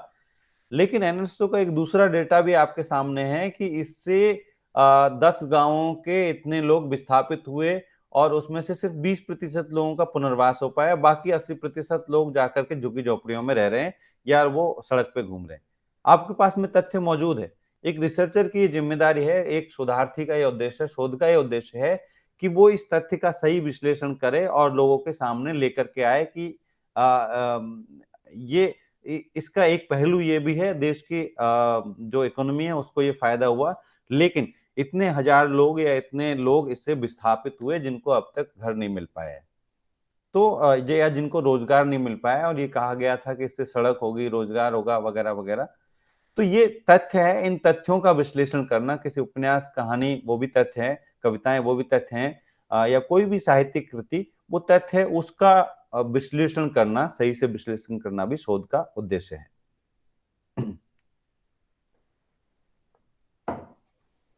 इसके बाद में अगला इसका उद्देश्य, शोध का उद्देश्य आप लिख सकते हैं तथ्यों की तुलना करना। अब प्राप्त तथ्य, कोई एक तथ्य लिया आपने, उसका विश्लेषण कर लिया, ठीक बात है, लेकिन तुलना बहुत जरूरी है शोध के लिए। अगर आप तुलना नहीं करेंगे तो क्या होगा कि सच की जो आपकी खोज है वो पूरी नहीं हो पाएगी। अब आप ये कहते रहे कि प्रेमचंद बहुत महान रचनाकार है। अब महान रचनाकार कहना अपने आप में, आपने प्रेमचंद की रचनाओं का अध्ययन किया, उनकी कहानियों का विश्लेषण किया, संकलन किया, विश्लेषण किया, आपका रिसर्च हो गया। लेकिन आप ये एक निष्कर्ष उसमें प्रस्तुत कर रहे हैं कि प्रेमचंद महान रचनाकार है। तो अब इस तथ्य को प्रस्तुत करने के लिए आपको तुलना करने की आवश्यकता है कि भाई किसान जीवन पर तो ये फला साहब भी लिखते हैं और ये भी लिखते हैं, लेकिन किसान जीवन पर प्रेमचंद ने जो लिखा है वो ज्यादा यथार्थ है, और शायद इसीलिए वो दुनिया की इतनी भाषाओं में अनुदित हुआ है।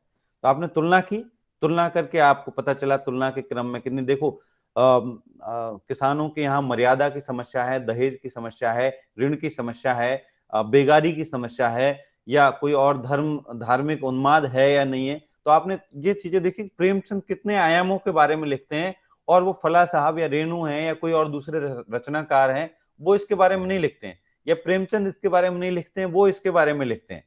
तो आपने ये तुलना करके ये पता लगाया कि भाई कौन बेहतरीन रचनाकार है, किसने ज्यादा अच्छा लिखा है, ज्यादा आयामों को शामिल किया है, ये किसान जीवन के बारे में हो सकता है, दलित जीवन के बारे में हो सकता है, स्त्री जीवन के बारे में हो सकता है, या ये कोई नवजागरण की समस्याओं के बारे में हो सकता है, नवजागरण की चेतना के बारे में हो सकता है कि आप ये तुलना करने लगे।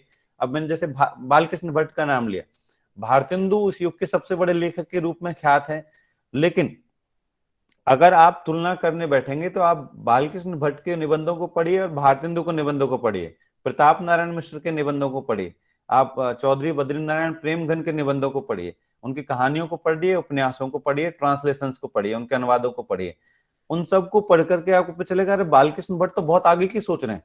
वो यहाँ तक कि फ्री ट्रेड के बारे में लिखते हैं। आजकल जो समस्या 1990 के बाद से गरीब देशों के सामने आई है कि अब सारी इकोनॉमी ओपन कर दी गई है, सारी अर्थव्यवस्थाएं खोल दी गई है, तो ये जो फ्री ट्रेड हुआ है उससे क्या हुआ है कि गरीब देशों को नुकसान हुआ है, क्योंकि अमीर देशों को सस्ता श्रम मिल गया, सस्ती वस्तुएं मिल गई, लेकिन वही वस्तुएं तैयार होकर के उन गरीब देशों में महंगे में उन लोगों को खरीदनी पड़ रही है। अगर वो घर में बनती तो शायद वो सस्ते में उपलब्ध हो सकती थी। ये बात बालकृष्ण भट्ट 19वीं सदी में लिख चुके। वो जाति व्यवस्था के बारे में, स्त्रियों की शिक्षा के बारे में या राष्ट्रीय स्वाधीनता के बारे में ज्यादा स्पष्टता के साथ लिखते हैं भारतेंदु मंडल के किसी और लेखक की तुलना में, स्वयं भारतेंदु की भी तुलना में। तो ये बात कैसे निकल करके आएगी? ये बात तब निकल करके आएगी जब आप दो रचनाकारों की तुलना करेंगे, उनकी रचनाओं की तुलना करेंगे।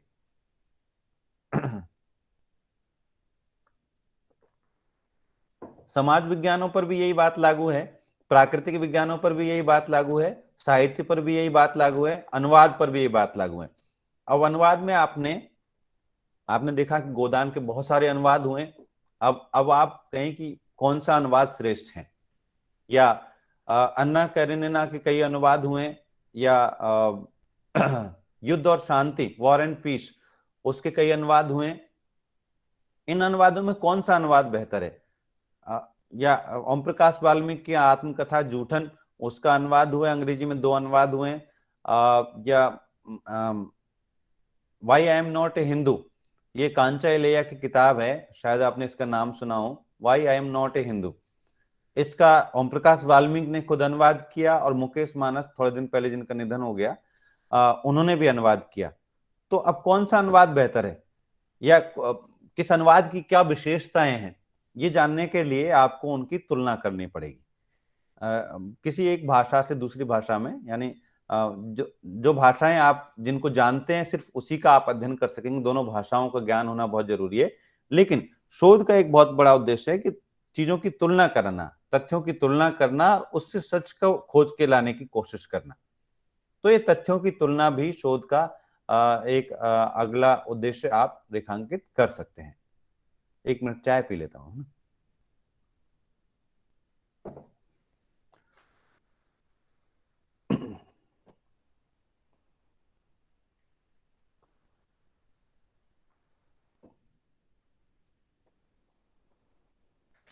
आप लोग भी पानी चाहे जो पीना चाहे पी सकते हैं अभी, क्योंकि ठंडी हो जा रही है बार बार।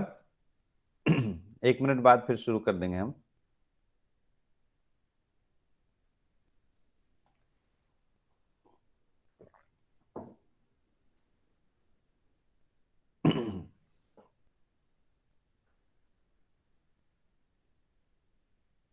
सर क्या नाम बताए थे? मानस?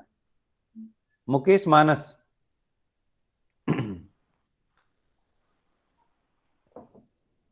महेंद्र, आप तक आवाज पहुंच रही है कि नहीं पहुंच रही है? क्योंकि आपकी तरफ से कोई प्रतिक्रिया नहीं है, आपका फोटो भी नहीं है। जी सर, आवाज आ रही है सर मुझे।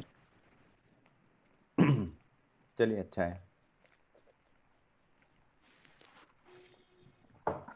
ठीक है। अब हम आगे बढ़ सकते हैं अगर आप लोग तैयार हैं।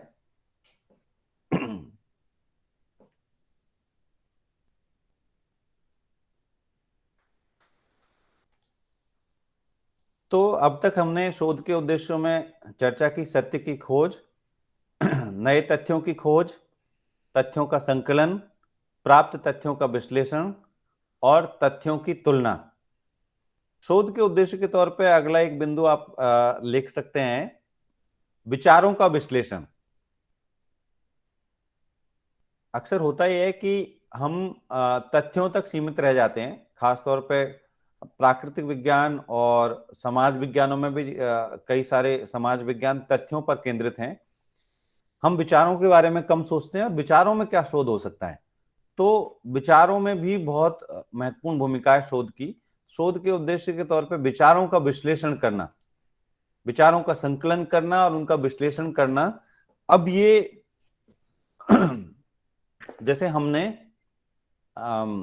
साहित्य के उद्देश्य की बात की, तो साहित्य का उद्देश्य एक तथ्य भी आप उसको कह सकते हैं, लेकिन मूल रूप से वो विचार है। साहित्य के उद्देश्यों की जब हम बात करते हैं, या जो काव्य प्रयोजन की हमने बात की, तो वो एक विचार है। या फिर आपसे मैं कहूं कि हीगेल और लेनिन के मार्क्सवाद की तुलना, हीगेल भी कुछ सोचते थे। हीगेल तो शायद मार्क्स से पहले हो गए थे, हीगेल को छोड़ दीजिए। लेनिन और स्टालिन के मार्क्सवाद की तुलना, अब ये पूरी तरह से विचारों पे केंद्रित बात है, या लेनिन के मार्क्सवाद के विविध आयाम। क्योंकि लेनिन का मार्क्सवाद अपने आप में ये एक शोध का विषय हो सकता है कि लेनिन का मार्क्सवाद वो मार्क्स एंगल्स के मार्क्सवाद से थोड़ा अलग है, वो आगे जाता है। या माओ का मार्क्सवाद है, या जैसे लोहिया जी हैं, लोहिया का गांधीवाद और दूसरी कांग्रेस का भी गांधीवाद है, लेकिन लोहिया का गांधीवाद, लोहिया भी गांधीवादी खुद को मानते हैं, लेकिन उनका गांधीवाद एक भिन्न प्रकार का गांधीवाद है। या आप साहित्य के अंदर जिस तरह से कोई रचना है, तो उसमें किसी विचार की आप तलाश करने लगते हैं, विचार का विश्लेषण करने लगते हैं। अज्ञे के यहाँ पर व्यक्तिवाद, अज्ञे के लेखन में व्यक्तिवाद। अब इसमें आप अगर विचारों को तथ्य माने तो कोई तथ्य आप कह सकते हैं, बाकी इसमें तथ्य नहीं है, इसमें मूल रूप से विचार हैं। उन विचारों का आपको विश्लेषण करना है। नदी के द्वीप में, या अपने अपने अजनबी में, या आगे की कविताओं में आपको व्यक्तिवाद की तलाश करनी है। तो व्यक्तिवाद एक विचार है, एक सिद्धांत है। उस विचार को, सिद्धांत को खोजना और उसको विश्लेषित करना। स्वयं आप व्यक्तिवाद के बारे में भी एक अलग रिसर्च कर सकते हैं, या कोई और विचार और विचारधारा, उसको लेकर के किया गया अध्ययन, विश्लेषण, वो भी शोध का एक बहुत बड़ा उद्देश्य है। क्योंकि जो विचार है वो इतने सारे विचार, आज हम ये बात करने लगे कि भाई हम सृष्टि के सामने एक बड़ी चुनौती आ गई है पूरी दुनिया के सामने, कि एक तो जैविक हथियारों का खतरा है, एक महामारियों का खतरा है। तो अब इसमें आपसी शत्रुता, आजकल तो लोग लगता है कि अगला युद्ध इंटरनेट पर लड़ा जाएगा, तो ये हैकिंग वगैरह जो चीजें हैं। तो अब इसमें आप ये देखें कि जो विचारों संबंधी चीजें हैं वो कैसे प्रभावित कर रही हैं, और उनमें से कौन सा विचार हमको बचा सकता है। आप इसमें इसकी तलाश करना चाहें कि सृष्टि को बचाने के लिए जो मौजूदा विचार है, हमारे पास बहुत विचार और विचारधाराएं हैं। विचार और विचारधारा में फर्क ये है, जो आपने शायद पढ़ा हो मास्टर्स के दौरान, क्योंकि साहित्य और विचारधारा एक पेपर पहले तो होता था, आजकल शायद नहीं होता।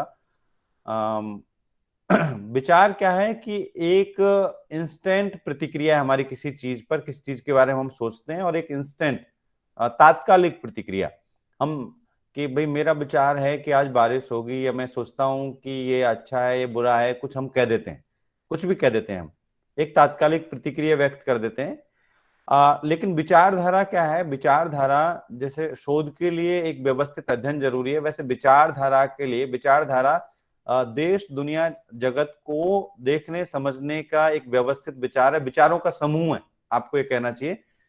विचारों का एक समूह है जो एक दृष्टि देता है हमको इस जगत को देखने के लिए।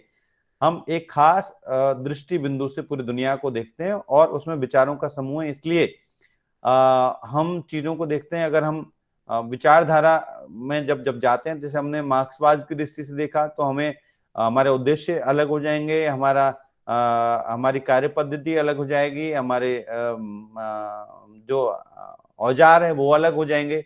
हम गांधीवाद की दृष्टि से देखें, हम बौद्ध दर्शन की दृष्टि से देखें, हम चारवाक की दृष्टि से देखें, ये सब विचारधाराएं हैं, दर्शन हैं, जो दुनिया को देखने का एक नजरिया देते हैं, जो एक विचार मात्र नहीं है बल्कि विचारों का एक पूरा सिस्टम है, विचारों की एक व्यवस्था है। तो विचारों का और विचारधाराओं का अध्ययन विश्लेषण भी शोध का उद्देश्य है, क्योंकि विचारों और विचारधाराओं के अध्ययन के माध्यम से हम नवीन विचारों या सही विचारों तक पहुंचते हैं। हम ये जानना चाहें कि किस विचार के माध्यम से किसानों की मुक्ति संभव है। प्रेमचंद ने मान लीजिए इस सवाल पे सोचना शुरू किया, तो उन्होंने शोध किया और वो शोध कहीं पब्लिश नहीं हुआ, लेकिन उन्होंने इस निष्कर्ष पे वो पहुंचे प्रेमाश्रम लिखते हुए कि गांधीवाद के माध्यम से और तोलस्टॉयवाद, अगर उसको वाद कहें, तोलस्टॉय के विचार के माध्यम से और बोल्शेविक विचार के माध्यम से किसानों की मुक्ति संभव है। तीनों को उन्होंने प्रेमाश्रम में मिला दिया। तो इसका परिणाम क्या हुआ कि प्रेमाश्रम का जो जमींदार है वो गांधी जी के प्रभाव में उसका हृदय परिवर्तन हो गया। नया जमींदार ऐसा आया जो बड़ा सहृदय है, वो लोगों की मदद करता है। टोलस्टॉय के विचार के प्रभाव में उसने जमीनों को वापस लौटा दिया और बोल्शेविक विचार की मदद से वहां पर जो बलराज है किसान, वो क्रांति के लिए लोगों को, किसानों को लड़ने के लिए तैयार करता है। तो तीन विचार आ गए। इन विचारों का अध्ययन करेंगे आप, वो भी शोध का उद्देश्य है। आप ये जानना चाहें कि भाई प्रेमाश्रम सिर्फ एक तथ्य नहीं है, प्रेमाश्रम या कोई भी रचना विचारों का एक पुंज भी है, उसमें विचारों का एक केंद्र भी है, वो उसमें बहुत सारे विचार शामिल है। उन विचारों को ढूंढना और उनको विश्लेषित करना, ये भी शोध का उद्देश्य है। आप ये अध्ययन करें कि भाई प्रेमाश्रम की विचारधारा या प्रेमाश्रम में कृषक मुक्ति या किसान मुक्ति का प्रश्न, तो इस पर विचार करते हुए, इसको एनालाइज करते हुए, इसको विश्लेषित करते हुए आप वास्तव में उन विचारों को भी विश्लेषित कर रहे हैं जो प्रेमाश्रम में अव्यक्त हुए हैं, जो गांधीवाद उसमें आया है, जो टोलस्टॉय के विचार उसमें आए हैं, जो बोल्शेविक विचार उसमें आए हैं, उनको आप विश्लेषित कर रहे हैं। आप किसी और रचना में आप दूध का दाम कहानी है उनकी, या उनकी मंत्र नाम से कहानी है, तो मंत्र में आकर के वो विचार में अम्बेडकरवाद भी शामिल हो गया, उसमें अम्बेडकर के विचार भी शामिल हो गए। उसमें गांधीवाद नहीं है, उसमें अम्बेडकर के विचार है कि भाई वो वहां पे एक मंत्र नाम से दो कहानियां हैं। एक तो वो है जिसमें एक बच्चे को सांप काट लेता है और वो वाली है। एक है एक शुद्धि आंदोलन के दौर की कहानी है, जिसमें एक पंडित जी शुद्धि आंदोलन के लिए दक्षिण भारत जाते हैं और दक्षिण भारत जाकर के वो अपना भाषण दे रहे होते हैं कि भाई हिंदुओं में, खासतौर पर दलितों के बीच में ये सोचते थे, गांधी जी ऐसा सोचते थे कि उनके बीच में जाकर काम करना चाहिए और वो साफ सुथरे नहीं रहते, उनको साफ सुथरा रखने के लिए प्रेरित करना चाहिए, रहने के लिए प्रेरित करना चाहिए। और वो पंडित जी वहां जाके भाषण देते हैं, लेकिन उसमें बीच में अम्बेडकर का विचार आ जाता है। ये गांधीवाद का विचार है शुद्धि का, लेकिन अम्बेडकर कहते हैं कि भाई ठीक है पंडित जी आप आए, आप वो पंडित जी कहते हैं मैं आपके साथ खाना खाऊंगा, साथ में रहूंगा, क्या आप हमारे साथ खाना खाएंगे? कि हाँ मैं साथ में खाना खाऊंगा। साथ में रहेंगे? कि हाँ साथ में रहूंगा। फिर अगला जो सवाल है वो अम्बेडकर का सवाल है कि क्या आप हमारे घर में बेटी ब्याहेंगे? ये सवाल जहां पे गांधीवाद से आगे बढ़कर के अम्बेडकर के बाद के साथ, जो अम्बेडकर कहते थे कि अंतरजातीय विवाहों से जाति समाप्त होगी, प्रेमचंद की चेतना यहां तक पहुंचती है। तो इस विचार को आप कैसे खोज पाएंगे? इस विचार को आपको साथ में अम्बेडकर को आपको पढ़ना होगा। तो अम्बेडकरवाद का आप अध्ययन करेंगे, गांधीवाद का अध्ययन करेंगे, तो आपको पता चलेगा गांधीवाद यहाँ तक गांधीवाद है, यहाँ गांधीवाद का अतिक्रमण है। इसी तरह से जो पूंजीवाद और साम्राज्यवाद का मिश्रण गोदान में है और उससे एक नई ताकतवर व्यवस्था पैदा हुई है, उसको विश्लेषित करने के लिए आपको पूंजीवाद क्या है, सामंतवाद क्या है, और सामंतवाद और पूंजीवाद का जब संक्रमण का दौर होता है, जब ट्रांजिशन फेज होता है, तो उस वक्त किसानों और मजदूरों के ऊपर उसका क्या असर पड़ता है, इसमें आपको थ्योरेटिकल चीजें पढ़नी होंगी। तब आपको ये बात समझ में आएगी कि भाई हाँ, ये जो खन्ना साहब को इस तरह का दिखाया है, खन्ना साहब और राय साहब की दोस्ती प्रेमचंद ने दिखाई है, उसकी वजह ये है कि, और जो होरी तो किसान है लेकिन गोबर एक मजदूर बन गया है।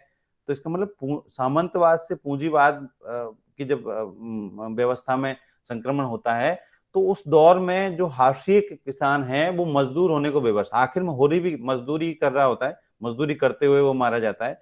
तो ये इसमें बहुत बड़ी थ्योरी है, इसमें सिद्धांत है, विचार है। हम इसको विश्लेषित करते वक्त इन विचारों की मदद लेते हैं।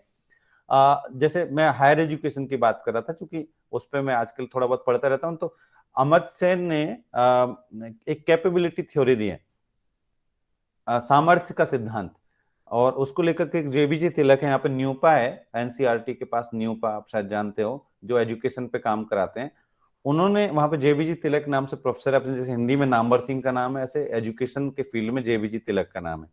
तिलक ने विश्लेषित किया है, और कई लोगों ने, भी जो आप इसमें खर्च करते हो, एजुकेशन पे जो खर्च करती है सरकार, इसको फंडिंग को कम नहीं करना चाहिए। क्यों कम नहीं करना चाहिए? क्योंकि आप जब इसमें खर्च कर रहे हो तो आप लोगों को ज्यादा पावरफुल बना रहे हो, लोगों को आप ह्यूमन कैपिटल डेवलप कर रहे हो। ह्यूमन कैपिटल एक टर्म है, आप मानव पूंजी का विकास कर रहे हो, यानी कि एक व्यक्ति, मान लीजिए मैं या आप बिना पढ़े होते तो हम इस इकोनॉमी में क्या योगदान कर पाते, हम हमारी भूमिका क्या होती, हम कोई छोटा मोटा काम कर रहे होते, छोटी मोटी हमारी आय होती, हम किसी के ऊपर आश्रित रहते, और हम पूरी इकोनॉमी के लिए एक परेशानी का कारण बनते। लेकिन अगर हम पढ़ते हैं और हम अपनी योग्यताओं का विकास करते हैं, हमारे पढ़ने में सरकार मदद करती है, सरकार हमारी फंडिंग करती है, फाइनेंस करती है, तो जैसे हमको फ्री में, बहुत सस्ते में जेएनयू में शिक्षा मिल जा रही है, तो इससे हम अपने आप को और बहुत सारी योग्यताओं से युक्त कर पा रहे हैं। तो हमारी क्षमताओं का विस्तार हो रहा है इससे, और क्षमताओं का विकास होने की वजह से हम देश की इकोनॉमी में ज्यादा अच्छा पार्टिसिपेशन कर सकते हैं, हम देश के लिए ज्यादा उपयोगी, हम अर्थव्यवस्था के ऊपर बोझ नहीं है, हम अर्थव्यवस्था की मदद करते हैं, अर्थव्यवस्था को इनरिच करने। मान लीजिए आप अच्छी जॉब करते हैं, आप सरकार को टैक्स पे करते हैं, तो वो टैक्स के रूप में आप मदद कर रहे हैं, आप कोई अपना बिजनेस शुरू कर रहे हैं, तो वो आप मदद कर रहे हैं, तो आपने, सरकार ने आपके ऊपर इन्वेस्ट किया, सरकार ने आपके ऊपर इन्वेस्ट किया, मान लीजिए पूरी आपके एजुकेशन पे 5 लाख इन्वेस्ट किया, लेकिन आप जब अच्छे पोस्ट पे पहुंच जाएंगे या आपका बिजनेस स्टेब्लिश हो जाएगा उन योग्यताओं को अर्जित करने की वजह से, तो सरकार को आप 5 साल में ही 5 लाख टैक्स दे चुके होंगे, फिर बाकी आप जो पूरे जीवन देंगे, ये सरकार का हासिल है जो उन्होंने आपके ऊपर इन्वेस्ट किया। लेकिन एक थ्योरी है, इस थ्योरी से आप डिसएग्री हो सकते हैं, इसमें कुछ कमियां हो सकती है, लेकिन इस विचार को जानना बहुत जरूरी है, सिद्धांत को जानना जरूरी है, इसका विश्लेषण करना पड़ेगा इसके लिए कि ये कैपेबिलिटी थ्योरी क्या है या ह्यूमन कैपिटल थ्योरी क्या है।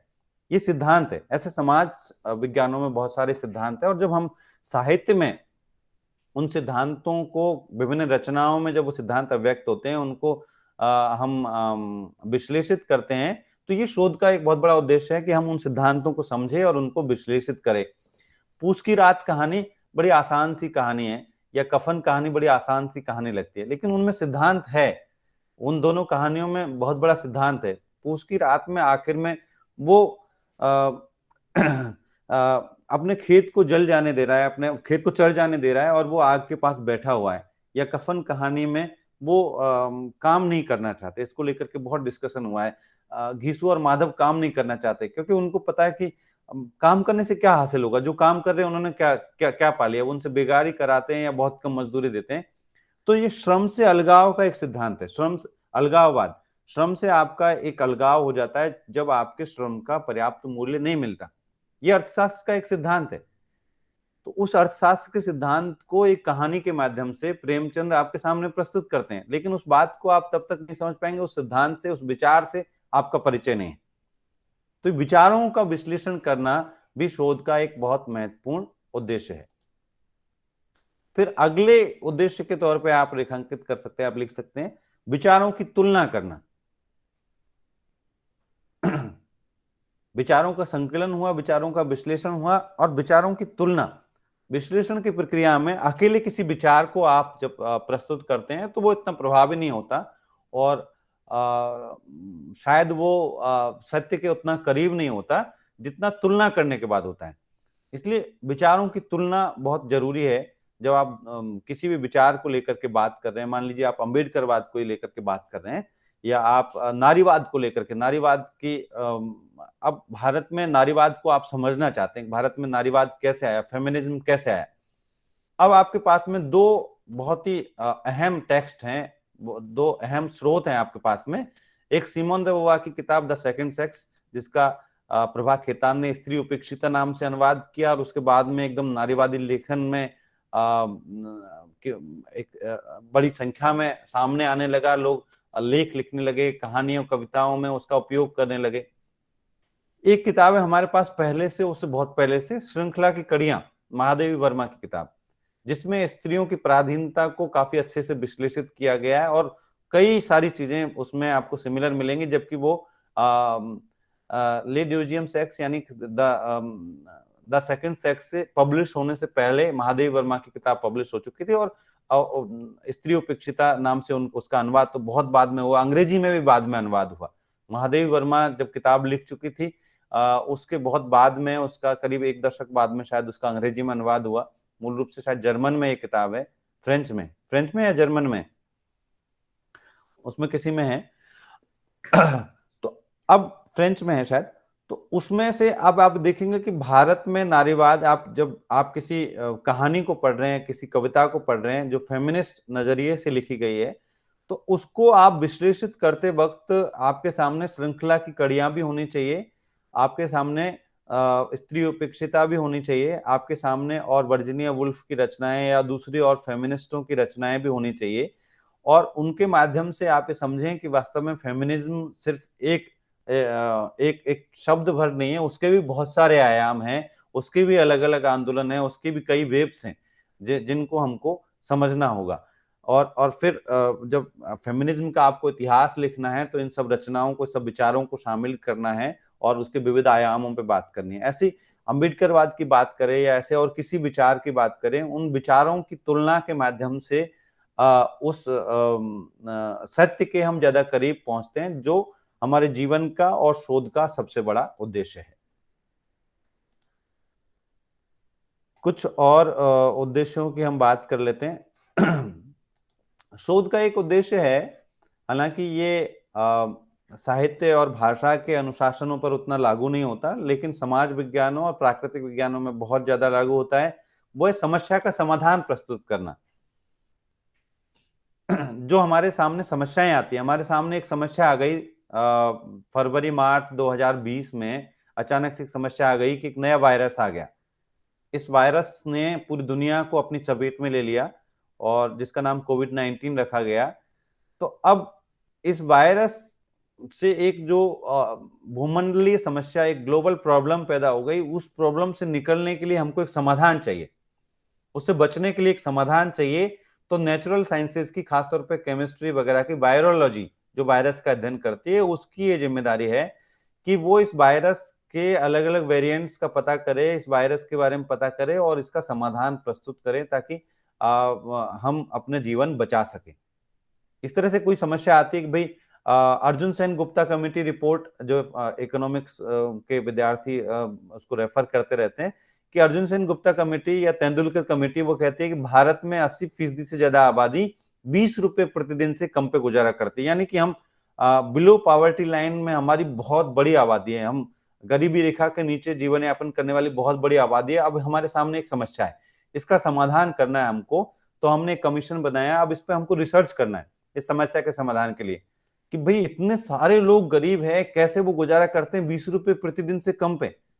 तो हम ऐसा करते हैं कि चलिए एक रिसर्च करते हैं और देखते हैं क्या हो सकता है। तो हमारा जीडीपी इतना है, हमारे पास में इतने फंड, इतना यहाँ से आता है, अब हम अगर इसका 5% इस पे खर्च कर दें, एक ऐसी स्कीम लाएं कि सब गरीब लोग थोड़ा थोड़ा काम करें, मान लीजिए साल में उनको 10, 20, 50 दिन या 100 दिन काम मिल जाए और उनकी एक मिनिमम आय हो जाए, ताकि उनको ये 20 रुपए से बढ़ा करके हम 30 रुपए 35 रुपए पे ले जा सके, जिससे वो अपने जीवन स्तर को सुधारें। तो जो नरेगा आया वो इसी तरह की सोच का परिणाम है, जिसमें रूरल गारंटी, लोगों को ग्रामीण क्षेत्र में रोजगार की एक गारंटी सरकार ने दी। भाई आपको कम से कम, आप कुछ नहीं कर पा रहे, आपको रोजगार नहीं मिल रहा, बहुत बुरी स्थिति है, ठीक है, हम आपको कम से कम 100 दिन का रोजगार देंगे और आपको इतनी आय देंगे। मिनिमम वेजेस जब डिसाइड की जाती है तो उसमें इस तरह के स्टडी काम आते हैं, जो इस तरह के स्टडीज है कि हमको न्यूनतम मजदूरी इतनी रखनी चाहिए, एक दिन में एक आदमी अगर श्रम करता है, भाई कि अधिकतम तो कोई लिमिट नहीं है कि आप गूगल में काम कर रहे हैं, आप माइक्रोसॉफ्ट में काम कर रहे हैं, आपको इतनी सैलरी मिल रही है, लेकिन आप कोई भी श्रम, आप स्किल्ड लेबर है या अनस्किल्ड, ये डिवाइड करके आप कुशल है या अकुशल है, तो आप उसके आधार पर आपको न्यूनतम इतने पैसे मिलने चाहिए। आपको जान के आश्चर्य होगा कि विकसित देशों में ये न्यूनतम मजदूरी बहुत ज्यादा है। जैसे मेरा एक दोस्त है, अभी वो यहाँ पर असिस्टेंट प्रोफेसर था और वो अभी यूके चला गया। वो जानबूझ के उसने नौकरी छोड़ दी कुछ वजहों से, नौकरी छोड़, जबकि यूपीएससी की नौकरी थी उसके पास में। अब वो कह रहा था कि मैं अलग तरह की जिंदगी जीना चाहता हूँ, यूके चला गया। अब वो वहां पे डेली बेसिस पे ऐसे 4 घंटे उसमें रेस्टोरेंट में काम करूंगा। तो रेस्टोरेंट में काम करने के लिए आप यूके या दूसरे यूरोपियन देशों में या अमेरिका में जाएंगे तो आपको हर देश में अलग अलग $8 से लेके $15 पर आवर के हिसाब से आपको मिलेगा।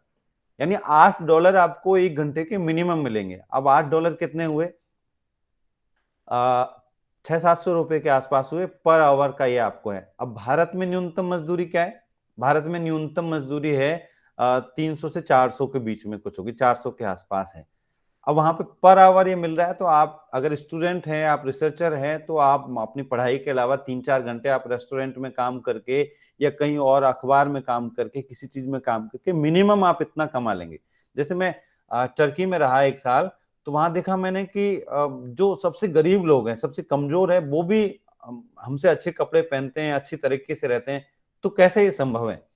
तो वहां पे पता चला कि वहां पे जो न्यूनतम, वहां पे डेली बेसिस का तो मुझे नहीं पता चल पाया, लेकिन जो मंथली बेसिस हैं, कि वो मंथली बेसिस मिनिमम 30,000 से कम किसी के नहीं हो सकते। 30,000 से कम किसी को भी तनख्वाह कोई नहीं दे सकता अगर उसको पूरे महीने के लिए उसने हायर किया है या उसको नौकरी पे रखा है। कितना प्राइवेट है, आप घर में नौकर भी रख रहे हैं। अब यहाँ भारत में आपके घर में जो ज्यादातर घरों में जो काम वाली काम करती है, झारखंड से लड़कियां आती हैं, बंगाल से, उड़ीसा से महिलाएं आती हैं, उनको 4,000, 5,000, 6,000, 7,000 महीने के, 7,000 ज्यादा तो कोई इक्के दुक्के को मिलते होंगे, इतने कम पैसे वो लोग देते हैं। तो अब ये इसको लेकर के सरकार ने हालांकि नियम बना दिया कि हम इतनी मिनिमम वेजेज है, इससे कम पे कोई काम नहीं करेगा, लेकिन उसको लागू कराने की बात है। तो ये समस्याओं का समाधान ढूंढना, आपने ये पता लगाया कि भाई फला कम्युनिटी है, जैसे सचर कमेटी रिपोर्ट आई जस्टिस सचर के नेतृत्व में, तो उसने पता लगाया कि मुसलमानों की हालत दलितों से भी खराब है। अब ये बात एक एक कमेटी ने खोज के निकाली अपने अध्ययन के आधार पे। उन्होंने तथ्यों को इकट्ठा किया, उनको विश्लेषित किया और पता लगाया कि जो भारत के मुसलमान हैं उनकी स्थिति दलितों से भी बदतर है। अब कोई प्राइमे फेसिया तो इसको यकीन नहीं करेगा, लेकिन जब उसको पढ़ेगा और उसको अध्ययन करेगा, क्योंकि मुसलमानों के बारे में तो बहुत सारे पूर्वाग्रह हमारे मन में डाल दिए गए, तो और फिर अब क्या किया जाए? तो अब इसको लेकर के ये एक समस्या आपने ढूंढ ली, समस्या का समाधान निकालना है, तो उसमें रिकमेंडेशंस होती है हर कमेटी की। आदिवासियों को लेकर के मनमोहन सिंह के वक्त में कमेटी बनी, खाका कमेटी, वर्जीनियस खाका के नेतृत्व में। जैसे जस्टिस राजेंद्र सच्चर के नेतृत्व में सच्चर कमेटी बनी, ऐसे वर्जीनियस खाका कमेटी, उसने आदिवासियों को लेकर के रिपोर्ट तैयार की। ऐसे ओबीसी को लेकर के मंडल कमीशन बना, मंडल कमीशन की रिकमेंडेशंस को लेकर के बहुत सारे डिबेट्स हैं और उसके बाद में ओबीसी रिजर्वेशन आया। तो ये कमीशंस बनते हैं, अध्ययन करते हैं और समस्याओं का समाधान भी प्रस्तुत करते हैं। आपने देखा नेशनल एजुकेशन पॉलिसी आई 2020 में, राष्ट्रीय शिक्षा नीति। तो राष्ट्रीय शिक्षा नीति ने समस्याओं को ढूंढा, क्या समस्याएं भारतीय शिक्षा में, और उनके समाधान प्रस्तुत किए, अपने रिकमेंडेशंस प्रस्तुत किए। उन रिकमेंडेशंस के आधार पर देश के तमाम स्कूल, कॉलेज और यूनिवर्सिटीज काम कर रहे हैं, उनको अपने में लागू करने की कोशिश कर रहे हैं। तो शोध का एक बहुत बड़ा उद्देश्य, जो तात्कालिक उद्देश्य या व्यावहारिक उद्देश्य या प्रयोजन मूलक या उसका अप्लाइड, जो अप्लाइड फॉर्म है, वो है कि समस्याओं का समाधान प्रस्तुत करना। ये अप्लाइड लिटरेचर में भी होता है। अप्लाइड क्या है हमारे लिटरेचर में, लैंग्वेज में, कि हम ये देखें कि हम ऐसी शब्दावली का निर्माण कर सकें, हम ऐसे अनुवाद कर सकें जिससे हमें राजभाषा का उपयोग करने में आसानी हो। मान लीजिए बैंकिंग की शब्दावली है, मान लीजिए कोई फाइनेंस की दूसरी शब्दावली है, वेबसाइट्स में जो हिंदी ट्रांसलेशन किया जा रहा है, या हमारे पास में और किसी क्षेत्र में भाषा की और साहित्य की जहाँ जरूरत है, जिससे कि हम तुरंत लोगों का समाधान कर सके कुछ समस्या का। तो ऐसे प्रयोग जब करने की कोशिश करते हैं, उसको हम कहते हैं अप्लाइड, जो जीवन में सीधे सीधे लागू हो रहे हैं। क्योंकि कई सारी चीजें पढ़ाई की जो सीधे लागू नहीं होती, वो देर सवेर लागू होती है, किसी दूसरे रूप में लागू होती है।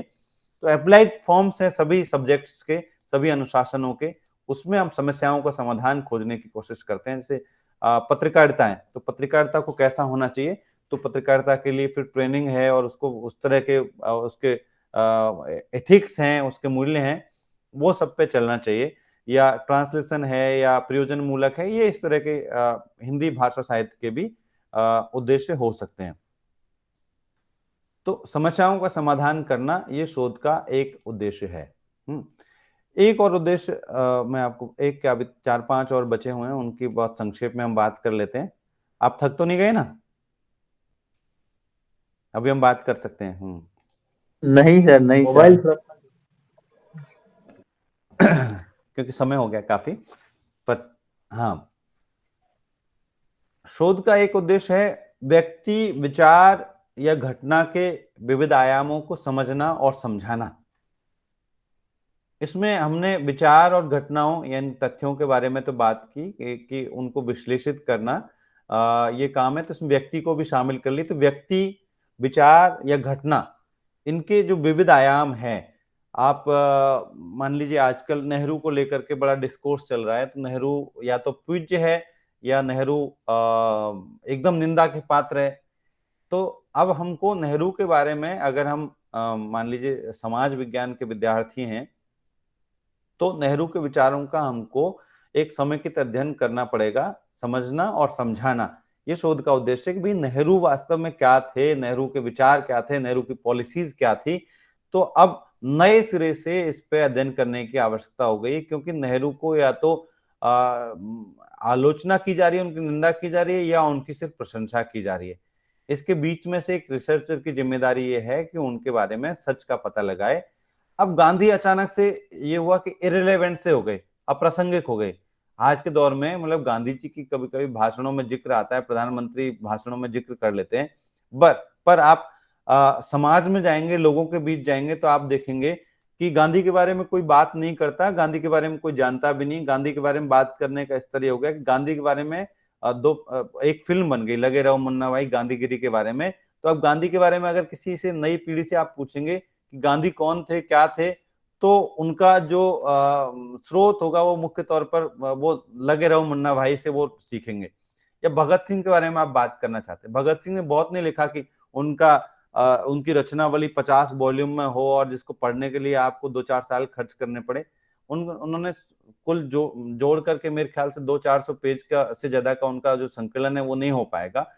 अब उस संकलन को पढ़े बना लोग the legend of Bhagat Singh या भगत सिंह पे बनी हुई फिल्मों के माध्यम से भगत सिंह के बारे में राय बना रहे हैं। तो एक शोधार्थी की जिम्मेदारी है कि व्यक्तियों के बारे में, विचारों के बारे में और घटनाओं के बारे में, कोई घटना है, राष्ट्रीय स्वाधीनता की घटना है, अब बहुत सारे दलित कहते हैं कि नहीं हमें तो आजादी मिली नहीं उससे सही, या आदिवासी कहें कि हमें तो आजादी मिली नहीं, या और कोई घटना है कि आजादी की पहली लड़ाई कब लड़ी गई, तो आप कहेंगे 1857। आजकल आदिवासियों का क्लेम है कि नहीं 1857 से पहले 1855 में संथाल हुल हुआ, और संथाल हुल में 15,000 संथाल मारे गए, जो जिन्होंने ब्रिटिशर्स के खिलाफ सीधी एक लड़ाई छेड़ दी और जिनका विजन भी ज्यादा व्यापक था। तो उसको राष्ट्रीय स्वाधीनता की लड़ाई क्यों ना कहें, पहली लड़ाई क्यों ना कहें, संथाल हुल को, संथाल रेबिलियन जिसको अंग्रेजी में कहा जाता है। तो ये घटनाएं हैं, व्यक्ति है, विचार हैं, इनके विविध आयामों को समझना और समझाना ये भी शोध का एक महत्वपूर्ण उद्देश्य है। अगला उद्देश्य शोध का सिद्धांत निर्माण। शोध के माध्यम से सिद्धांतों का निर्माण भी होता है। सिद्धांतों का सिर्फ विश्लेषण नहीं होता, विचारों को इकट्ठे करना, उनको संकलित करना, उनको विश्लेषित करना, ये तो काम शोध का है ही, लेकिन शोध का उद्देश्य सिद्धांतों का निर्माण भी करना है। सिद्धांत कैसे निर्मित होते हैं? जब हम पुराने सिद्धांतों को या ज्ञात सिद्धांतों को, ज्ञात विचारों को अध्ययन करते हैं, और अध्ययन करने के क्रम में हम किसी नए विचार पे पहुंचते हैं। आप किसानों की मुक्ति के प्रश्न पर बात कर रहे हैं, किसानों की मुक्ति के प्रश्न पर बात करते करते आपने अंबेडकर की बात की, आपने गांधी की बात की, आपने मान लीजिए टॉलस्टॉय की बात की, आपने बोल्शेविक की बात की, आपने नेहरू की बात की, और इस बातचीत को करने के क्रम में आप ऐसा कुछ सुझा गए। जरूरी नहीं कि हर शोध में ऐसा हो, लेकिन शोध का उद्देश्य ये भी है कि उपलब्ध विचारों को इस तरह से विश्लेषित करें कि उसमें से एक नए सिद्धांत का निर्माण भी हो सके। तो जितनी भी थ्योरीज है, सोशल साइंसेज में जितनी थ्योरीज आती है, जितने सिद्धांत आते हैं, वो सिद्धांत पुराने किसी सिद्धांत या विचार का अध्ययन, विश्लेषण करने, तुलना करने की प्रक्रिया में ही आते हैं।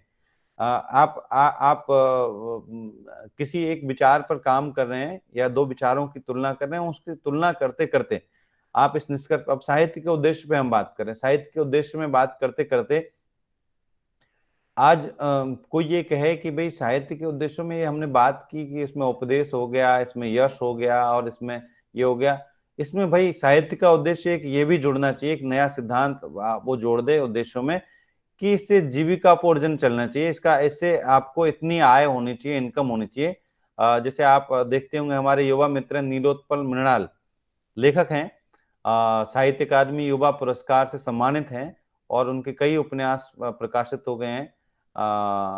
क्या है ब्लैक हॉर्स, डार्क हॉर्स उनका एक उपन्यास है। यार जादूगर आजकल चल रहा है उनका। तो उनकी बहुत क्लियर समझदारी है, इस समझदारी से कोई सहमत हो सकता है, असहमत हो सकता है, लेकिन वो बार बार इस बात पे जोर देते हैं और बहुत सारे और दूसरे लेखक भी हैं जो इस बात पे जोर देते हैं भाई हम लिखते हैं, हम कुछ और नहीं करते, हम 24 आवर सिर्फ लिखते हैं, सोचते हैं, अनुभव लेते हैं, समाज के बीच जाते हैं और हमारा पूरा वक्त इसी में जाता है कि हम समाज के बीच जाते हैं, चीजों को समझते हैं, उनके बारे में लिखते हैं। तो हमारे लेखन से हमें इतनी आय होनी चाहिए कि हम भी सम्मानजनक जीवन जी सके। तो अब साहित्य का उद्देश्य यहाँ पर सिर्फ यश और वो उपदेश और वो दूसरी चीजें जो स्वांत सुखाए नहीं, अब उससे आपको हालांकि धन के बारे में आपने बताया कि धन की प्राप्ति हो, पहले भी ये कहा गया है, लेकिन उसको नए ढंग से विश्लेषित किया जा रहा है। तो एक नया विचार, एक सिद्धांत इसमें कोई जोड़े कि भाई जो पब्लिशर्स हैं वो ठीक से पैसा नहीं देते हैं, पब्लिशर्स डिस्क्लोज नहीं करते हैं कि कितनी कॉपीज उन्होंने बेच लिए। कई सारे पब्लिशर, मेरे सामने की घटना है, मुर्दहिया जब प्रकाशित हुई तुलसीराम जी की आत्मकथा, वो संयोग से उस दिन मैं भी पुस्तक मेले में था और वो प्रकाशक के यहाँ पर थे और मुर्दहिया को आए हुए करीब 2 साल हो चुके थे। और मैं जानता हूं कि आप भी इस तथ्य से परिचित होंगे कि सिर्फ हिंदी के विद्यार्थी नहीं, दूसरे अनुशासनों के बीच, वो विद्यार्थियों के बीच में, अध्यापकों के बीच में वो कृति बहुत लोकप्रिय रही, बहुत ज्यादा पढ़ी गई। जिसके भी पास देखो, हर किसी के पास में वो अपनी निजी कॉपी मौजूद थी। लेकिन पब्लिशर ने उनको सूचित किया कि आपकी, मतलब उन्होंने बहुत ही कम किताबों की संख्या बताई थी कि इतनी सिर्फ छपी है और उनका 5 से 10 हजार कुछ उनको रॉयल्टी सिर्फ दी। तो अब प्रकाशकों के अंदर ईमानदारी नहीं है, तो अब कोई लेखक कहे कि नहीं हम अपनी किताबें खुद प्रकाशित करेंगे। एक लेखक को अब ये करना चाहिए कि अपनी किताब, अपना पब्लिशिंग हाउस खोलना चाहिए, अपनी किताबें खुद पब्लिश करके खुद प्रचार करना चाहिए और उसका हिसाब रखना चाहिए। या ऐसे कुछ भी साहित्य में, साहित्य के मूल्यांकन के सिद्धांतों की बात जब होती है, जैसे साहित्य का मूल्यांकन करें, सौंदर्य का, जैसे साहित्य का उद्देश्य को लेकर सत्यम शिवम सुंदरम कहा जाता है। अब लेकिन ये सुंदर क्या है? सुंदर से तात्पर्य आप ये कहें कि सुंदर, सुंदर कहने से आपके मन में क्या भाव आता है? सुंदर कहने से आपके मन में कोई एक खूबसूरत पहाड़ का सीन आपके दिमाग में आता है, एक गोरी और सुंदर लड़की आपके दिमाग में आती है जिसको आप सुंदर मानते हैं आपके दिमाग में, या कोई ऐसे कपड़े आपके दिमाग में आते हैं? क्या आता है आपको सुंदर कहते ही? तो सुंदर का जो कॉन्सेप्ट है उसको लेकर के आदिवासी दर्शन एक नया विचार लेकर के आए। कुड़ुख भाषा की एक कविता नितिशा खलखो ने एक प्रोग्राम में पढ़ करके सुनाई। उसका अनुवाद ये था कि एक प्रेमी अपनी प्रेमिका को देख करके कह रहा है कि देखो मेरी हट्टी कट्टी नौजवान सुअर के जैसे चाल में चलती हुई मेरी प्रेमिका आ रही है और वो कितनी बलिष्ठ है कि उसकी त्वचा उतनी मजबूत है और उसका रंग फला के, मतलब एक सांवले रंग के प्रति। तो एक नया सौंदर्य बोध आपके सामने आदिवासी कविता लेकर के आती है और आदिवासी दर्शन में कहा गया है कि कुछ भी असुंदर नहीं है, नथिंग इज अगली, कुछ भी असुंदर नहीं है। ये एक नया सौंदर्य बोध है, नई एक सौंदर्य दृष्टि है जिसमें कुछ भी अगली नहीं है। सर कवि का नाम क्या था? कवि नहीं है वो, कविता बेसिकली कुड़ुख भाषा के लोक की कविता है, लेकिन उसको कोट करती हुई नितिशा खलखो, जो आपको फेसबुक में मिल जाएंगी, मेरे पास, मुझे कुड़ुख भाषा नहीं आती, उन्होंने उसको कुड़ुख में सुनाया, फिर उसका हिंदी में अनुवाद करके सुनाया कि प्रेमी अपनी प्रेमिका को इस रूप में। तो क्या इस तरह से आपने कभी किसी कविता में पढ़ा है या किसी फिल्म में देखा है या कहीं इसके बारे में जिक्र सुना है कि सौंदर्य बोध इस ढंग का भी हो सकता है, इस ढंग से भी चीजों को देखा जा सकता है? और आदिवासी दर्शन बार बार ये क्लेम करता है कि इस सृष्टि में जो कुछ है सब कुछ सुंदर है। एवरीथिंग इज ब्यूटीफुल, कुछ भी अगली नहीं है, कुछ भी यहाँ पे बुरा नहीं है, कुछ भी भद्दा नहीं है, सब कुछ सुंदर है। तो एक नई दृष्टि है, एक नया सिद्धांत है। तो शोध का काम है कि वो विचारों की गहन पड़ताल करें, विचारों की तुलना करें, विचारों को विश्लेषित करें और इस प्रक्रिया में सिद्धांतों का निर्माण भी करें। शोध के अगले उद्देश्य पे चलते हैं। अगला उद्देश्य है कार्य कारण संबंधों की पड़ताल। ये साइंस में ज्यादा होता है, लेकिन सोशल साइंसेज में भी होता है और लिटरेचर में भी होता है। नेचुरल साइंसेज में एकदम क्लियर कट होता है, ज्यादा आपको स्पष्टता से दिखाई पड़ जाएगा कार्य कारण संबंधों की पड़ताल।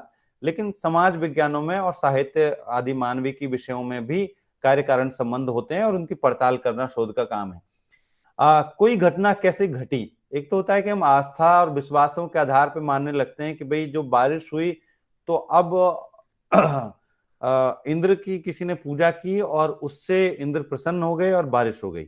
ये एक लोक विश्वास है और इसके आधार पर मान ले। लेकिन जब आप रिसर्च के प्रोसेस में जाते हैं तो रिसर्च के प्रोसेस में आप ये नहीं कह सकते कि इंद्र की वंदना करने से, उसका वंदन करने से बारिश हुई और उससे इस साल इतने मिलीमीटर या इतने सेंटीमीटर बारिश हुई, जो 2021 में बहुत ज्यादा बारिश हुई।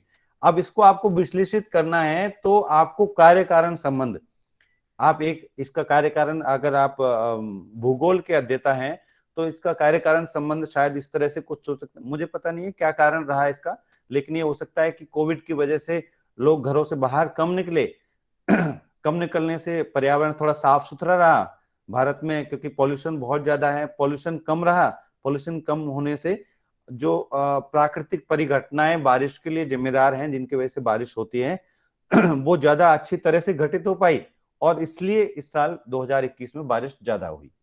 एक मैं बता रहा हूं संभावित जवाब, इसमें और भी जवाब हो सकते हैं या साइंटिफिकली आप भूगोल के और विज्ञान के विभिन्न प्रयोगों के माध्यम से या विभिन्न अध्ययनों के माध्यम से इस बात को समझ सकते हैं। तो शोध का काम लेकिन क्या है, कार्य कारण संबंध बताना। चीजों में कोई कार्य घटित हुआ, जरूर उसके पीछे एक कारण है, उसका एक प्रोसेस है, उस प्रोसेस को बताना, ये शोध का काम है। शोध का काम ये नहीं कि निष्कर्ष प्रस्तुत कर देना। कई बार हम क्या करते हैं कि हमको निष्कर्ष की बड़ी जल्दी होती है हम किसी रचनाकार के बारे में लिख रहे हैं, किसी रचना के बारे में लिख रहे हैं और हमको ये जल्दी है कि हम जल्दी से बता दें कि भाई इसका कंक्लूजन क्या है, अच्छा कंक्लूजन ये है और उससे ये हासिल हुआ। लेकिन उस कंक्लूजन से पहले आपस में रिश्ते, जैसे मैंने कहा अलगाववाद है प्रेमचंद की कहानियों में, वो अलगाववाद कैसे है इसको आपको विश्लेषित करना है, कार्य कारण संबंध उसमें बताना है। कि घीसू और माधव की इसलिए काम करने में रुचि नहीं है कि उसकी कहानी में प्रेमचंद लिखते हैं कि जो काम करते हैं उनको भी कोई यश और पैसा नहीं मिल रहा है, उनको कुछ नहीं मिल रहा। जो दूसरे दलित काम करते हैं, जो उनकी तरह कामचोर नहीं है, वो बहुत अच्छी स्थिति में रहते हो, ऐसा नहीं है। या पूस की रात में ऐसा प्रसंग आपको मिल जाएगा या और किसी जगह पर साहित्य में आपको ऐसे प्रसंग मिल जाएंगे। तो एक शोधार्थी का काम है कि उस कार्य कारण की तलाश करना और अगर वो कार्य कारण ठीक से उपस्थित नहीं है तो उसको जनरेट करना, क्रिएट करना। भाई ये घटना इसलिए घटी क्योंकि इसके पीछे ये कारण था। विभिन्न सिद्धांतों के माध्यम से, विभिन्न अनुभवों के माध्यम से, विभिन्न अध्ययनों के माध्यम से उस कार्य कारण को सामने लाना और उसको स्पष्ट करना एक शोधार्थी का उद्देश्य है, एक शोध के कार्य का उद्देश्य है। अब शोध का एक उद्देश्य और मैं आपको बताता हूं, जो शुरुआती उद्देश्यों में भी आप उसको शामिल कर सकते हैं। शोध का उद्देश्य, शोध क्यों करने जाता है, शोध का उद्देश्य है ज्ञान का विस्तार करना। अब कोई ये कह सकता है आपसे, कोई आपके गांव वाला कोई व्यक्ति ये कह सकता है क्या होगा तुम्हारे रिसर्च करने से, कौन सा पहाड़ उखाड़ लोगे, कौन सा तुम आविष्कार कर लोगे, कुछ क्या नया कोई आविष्कार कर लोगे क्या। तो हम आविष्कार नहीं करने जा रहे, हम जानते हैं कि हम आविष्कार नहीं कर रहे हैं, लेकिन हम ज्ञान का विस्तार कर रहे हैं। जो मौजूदा नॉलेज है, जिसके माध्यम, जो भाषा है जिसमें मैं आपसे बात कर रहा हूँ, जो भाषा जिसमें आप बात कर रहे हैं, जिस अपनी बुद्धि से आप इस बात को समझ रहे हैं, ये कैसे हो पा रहा है। ये बात मैं किसी और दूसरे एक बच्चे के सामने ये बात कहूं तो उसको ये सारी बातें समझ में नहीं आएंगी। मैं दूसरे देश के व्यक्ति के सामने ये बातें कहूं तो उसको ये बातें समझ में नहीं आएंगी। क्यों नहीं आएंगी? क्योंकि ये भाषा हमने अर्जित की है, ये भाषा हमने सीखी है, इसको हम इनकोड करना जानते हैं, हम अपनी ध्वनि को इनकोड करना जानते हैं, हम अपनी ध्वनि को डिकोड करना जानते हैं। सामने वाले की ध्वनि को डिकोड करने जाते हैं। मैं जो कह रहा हूं बेसिकली मैंने ध्वनि को इनकोड किया हुआ है, जो आपको समझ में आ रहा है क्योंकि आप उसके डिकोडीकरण को जानते हैं। तो ये अर्जित है। ये कैसे हो पाया? क्योंकि हमने अपने पुरखों से ये भाषा सीखी, अपने अध्यापकों से ये भाषा सीखी, यानी ज्ञान की एक परंपरा पहले से मौजूद है और उस ज्ञान की परंपरा में कुछ भारतेंदु ने जोड़ा इस भाषा को बढ़ाने में, कुछ प्रताप नारायण मिश्र ने जोड़ा, कुछ प्रेमचंद ने जोड़ा, कुछ देवकी नंदन खत्री ने जोड़ा, कुछ रामचंद्र शुक्ल ने जोड़ा, कुछ हजारी प्रसाद द्विवेदी ने जोड़ा और चलते चलते निराला ने जोड़ा और चलते चलते भाषा इस रूप में है जिसमें हम इसको अलग अलग ढंग से अभिव्यक्त कर सकते हैं। तो ये ज्ञान की एक परंपरा है और उसमें हम इसमें अगर मान लीजिए मैं अपने काम के माध्यम से, अपने एनालिसिस के माध्यम से इसमें आदिवासी शब्दावली को लेकर के अनुज लुगुन की कविताओं में जो आदिवासी पद आते हैं, जसंता किरकिट्टा की कविताओं में जो आदिवासी पद आते हैं, या कोई कल्चरल टर्मिनोलॉजी, कोई सांस्कृतिक शब्दावली लेकर के आता हूं, उसका अध्ययन विश्लेषण करता हूं, उसका अनुवाद करता हूं, उसको आपको बताता हूं। मैं आपको एक पद बताऊं जैसे अखड़ा, मैं कहूं कि अखड़ा, तो आप अखड़ा से समझ नहीं पाएंगे, लेकिन अखड़ा एक कल्चरल सेंटर है आदिवासी गांवों का, आदिवासी सेटअप का। तो उस कल्चरल सेंटर के बारे में बताता रहूंगा तो आप अखड़ा के बारे में समझेंगे। और इससे क्या हुआ, मैंने अपने अध्ययन के माध्यम से, अपने शोध के माध्यम से उस अखड़ा के बारे में जाना, तो मैं आपने और आपके ज्ञान का विस्तार कर रहा हूं। तो शोध का उद्देश्य ज्ञान का विस्तार करना। जब आप चीजें लिखते हैं, चीजों को विश्लेषित करते हैं, उनकी तुलना करते हैं, तो वास्तव में आप ज्ञान का विस्तार कर रहे हैं। आप चीजों को संकलित करते हैं, आपने संकलित किया, चीजें मौजूद थी पहले से, आपने संकलित किया, तो आप ज्ञान का विस्तार कर रहे हैं। अब अगले शोधार्थियों को संकलित नहीं करना, उसको सिर्फ उसको विश्लेषित करना है। फिर विश्लेषित कर दिया तो उसमें कुछ और जोड़ना है। तो आप क्रम से, हम सब उसमें जोड़ते चलते हैं। हमारी परंपरा में एक झटके से कोई चीज नहीं आ गई। आप देखते हैं कि सबसे पहले जब हवाई जहाज उड़ाया गया होगा तो वो कैसा हवाई जहाज रहा होगा, कैसे उसकी इमेजिनेशन आई होगी। उस हवाई जहाज में फिर अगले व्यक्ति ने जोड़ा कि नहीं, ये हवाई जहाज हम उड़ा रहे हैं, इसमें हम ये वाला इंजन नहीं, ये वाला इंजन फिट कर सकते हैं। अच्छा, हवाई जहाज में हम एसी भी लगा सकते हैं, एसी चलाना चाहिए, बंद करके रखना चाहिए, बैलेंस बनाने के लिए अच्छा है। नहीं, हवाई जहाज की पंखड़ियां ऐसी नहीं होनी चाहिए, ऐसी होनी चाहिए। या हम कार बना रहे हैं, कार में आप देखें कि कार हमारे सामने देखते देखते ही कि एक कार थी जो उसके हमेशा यूं गोल गोल करके शीशे खुलते थे, यूं घुमाते रहो शीशे खुलेंगे। अब आपके रिमोट से शीशे खुल जाएंगे या सेंट्रल लॉकिंग से सारे शीशे खुल जाएंगे और बंद हो जाएंगे। अब आपकी कार में, आपकी कार इतनी ज्यादा, जैसे आप कोई नई कारों के बारे में देखेंगे तो आप देखेंगे ऐसी कार आ गई कि जो आपका कोई चोरी कर ही नहीं सकता। आपकी कार में ऐसा यंत्र फिट है और उसको हटा नहीं सकते, वो कार का हिस्सा है, जिसमें आपकी कार कहीं भी रहे, वो इंटरनेट से हमेशा जुड़ी हुई, उसकी लोकेशन आपके पास आती रहेगी। आप अपने मोबाइल से उसको अनलॉक कर सकते हैं, लॉक कर सकते हैं, स्टार्ट कर सकते हैं, लाइट ऑफ कर सकते हैं, लाइट ऑन कर सकते हैं आपकी कार की। आप बैठे हुए उससे 500 किलोमीटर दूर, फिर भी आप उसको कंट्रोल कर सकते हैं, जैसे आप सीसीटीवी कैमरे को कंट्रोल करते हैं या दूसरी कई चीजों को आप कंट्रोल करते हैं। तो ये एक झटके में नहीं आ गई, ज्ञान का विस्तार। एक व्यक्ति ने कार बनाई, सबसे पहले पहिया बना, पहिए के बाद में बैलगाड़ी, ऊंट गाड़ी बनी, या और दूसरी कोई गाड़ी बनी। उस गाड़ी के बाद में हमने सोचा कि उसमें एक हम क्या इंजन लगा करके इसको मशीन से चला सकते हैं। हमने एक मोटर लगाई, उसको चलाना शुरू किया, वो मोटर से चलने लगी। और फिर मोटर से चलने के बाद में अच्छा कि इसमें हम बैठने की ऐसी व्यवस्था कर सकते हैं हम इसको मोटर से नहीं, हम इसको बिजली से भी चला सकते हैं। एक विस्तार है। आप देख रहे हैं आजकल इलेक्ट्रिकल व्हीकल आने लगे, इलेक्ट्रिकल कारें, इलेक्ट्रिकल बसें आने लग गई, तो बिजली से चलाने लगे पॉल्यूशन कंट्रोल करने के लिए हमको। तो हर कोई व्यक्ति ज्ञान का विस्तार करता चला रहा है। जो टेलीविजन पहली बार खोजा गया वो आज का जो एलसीडी और एलईडी टेलीविजन है वो नहीं है, पहली बार खोजा गया, उससे अब तक बहुत आगे बढ़ चुका। एक पतली सी इतनी, आने वाले समय में जैसे हम साइंस फिक्शन वाली मूवीज में हम देखते हैं कि एक आपके पास में एक पट्टी होगी। अभी जैसे अब से पहले कोई यकीन नहीं कर सकता था कि इतनी पतली टीवी हो जाएगी और उसमें हम सब कुछ देख सकेंगे, और इतनी बड़ी और इतना एक छोटा सा मोबाइल जैसा कोई यंत्र होगा जिसमें हम हर काम कर सकते हैं, जिसमें इंटरनेट भी कर सकते हैं, हम गुणा भाग भी कर सकते हैं, लिख सकते हैं, उसमें कुछ भी हम लोगों से बात कर सकते हैं, उनको वीडियो में देख सकते हैं। आने वाले समय में हो सकता है कि हम 3D में लोगों को देख सकेंगे, उनको महसूस कर सकेंगे करीब से, उनको जैसे छूने जैसा एहसास कर सकेंगे। आने वाले समय में हो सकता है कोई ऐसी तकनीक आ जाए, कुछ और नई तकनीक। लोग, गांव के लोग अभी भी जिन्होंने मेट्रो को नहीं देखा वो इमेजिन नहीं कर सकते कि जमीन के अंदर रेल चल सकती है। हम भारत में बैठ करके हमारे लिए इमेजिन करना कठिन है कि जो यूके को यूरोप के दूसरे हिस्सों से जोड़ने वाली ट्रेन है वो समुद्र के अंदर से जाती है, समुद्र के अंदर बहुत बड़ी एक रेलवे लाइन है जो समुद्र के अंदर बिछी हुई है।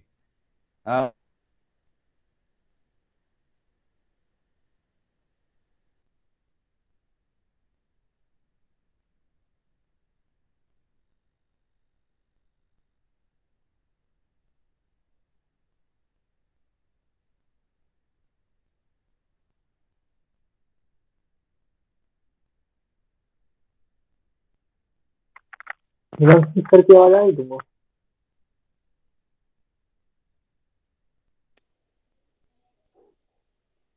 खत्म हो गया सर। महेंद्र, हेलो जी विकास आवाज भाई, आवाज आ रही है आवाज क्या? आ रही है लेकिन वो कभी कभी कट जाती है। आ तो रही है आवाज। नहीं नहीं, सर की आवाज नहीं आ रही है। मुझे तो नहीं हाँ आ रही, सर की नहीं आ रही है, सर का वीडियो सर ऑफ की है। मुझे भी नहीं आ रही है। अच्छा अच्छा अच्छा, कट सर गए ने सर। लेफ्ट कर दिया है। हम्म, हो सकता है फिर से जुड़े इस बार। हम्म।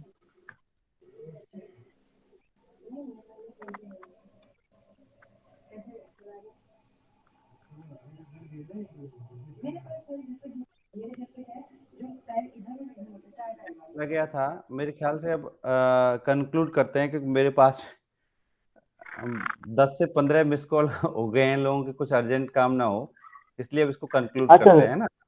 आज की बातचीत को जी, हम यहीं रोकते हैं, इसको हम आगे जी सर। बढ़ाएंगे। ठीक है ठीक है, सर, ठीक। जी, क्लास में ओके बात सर, जी करते सर। हैं। Okay. Okay thank sir. You sir, thank you sir. Thank you. Thank you sir.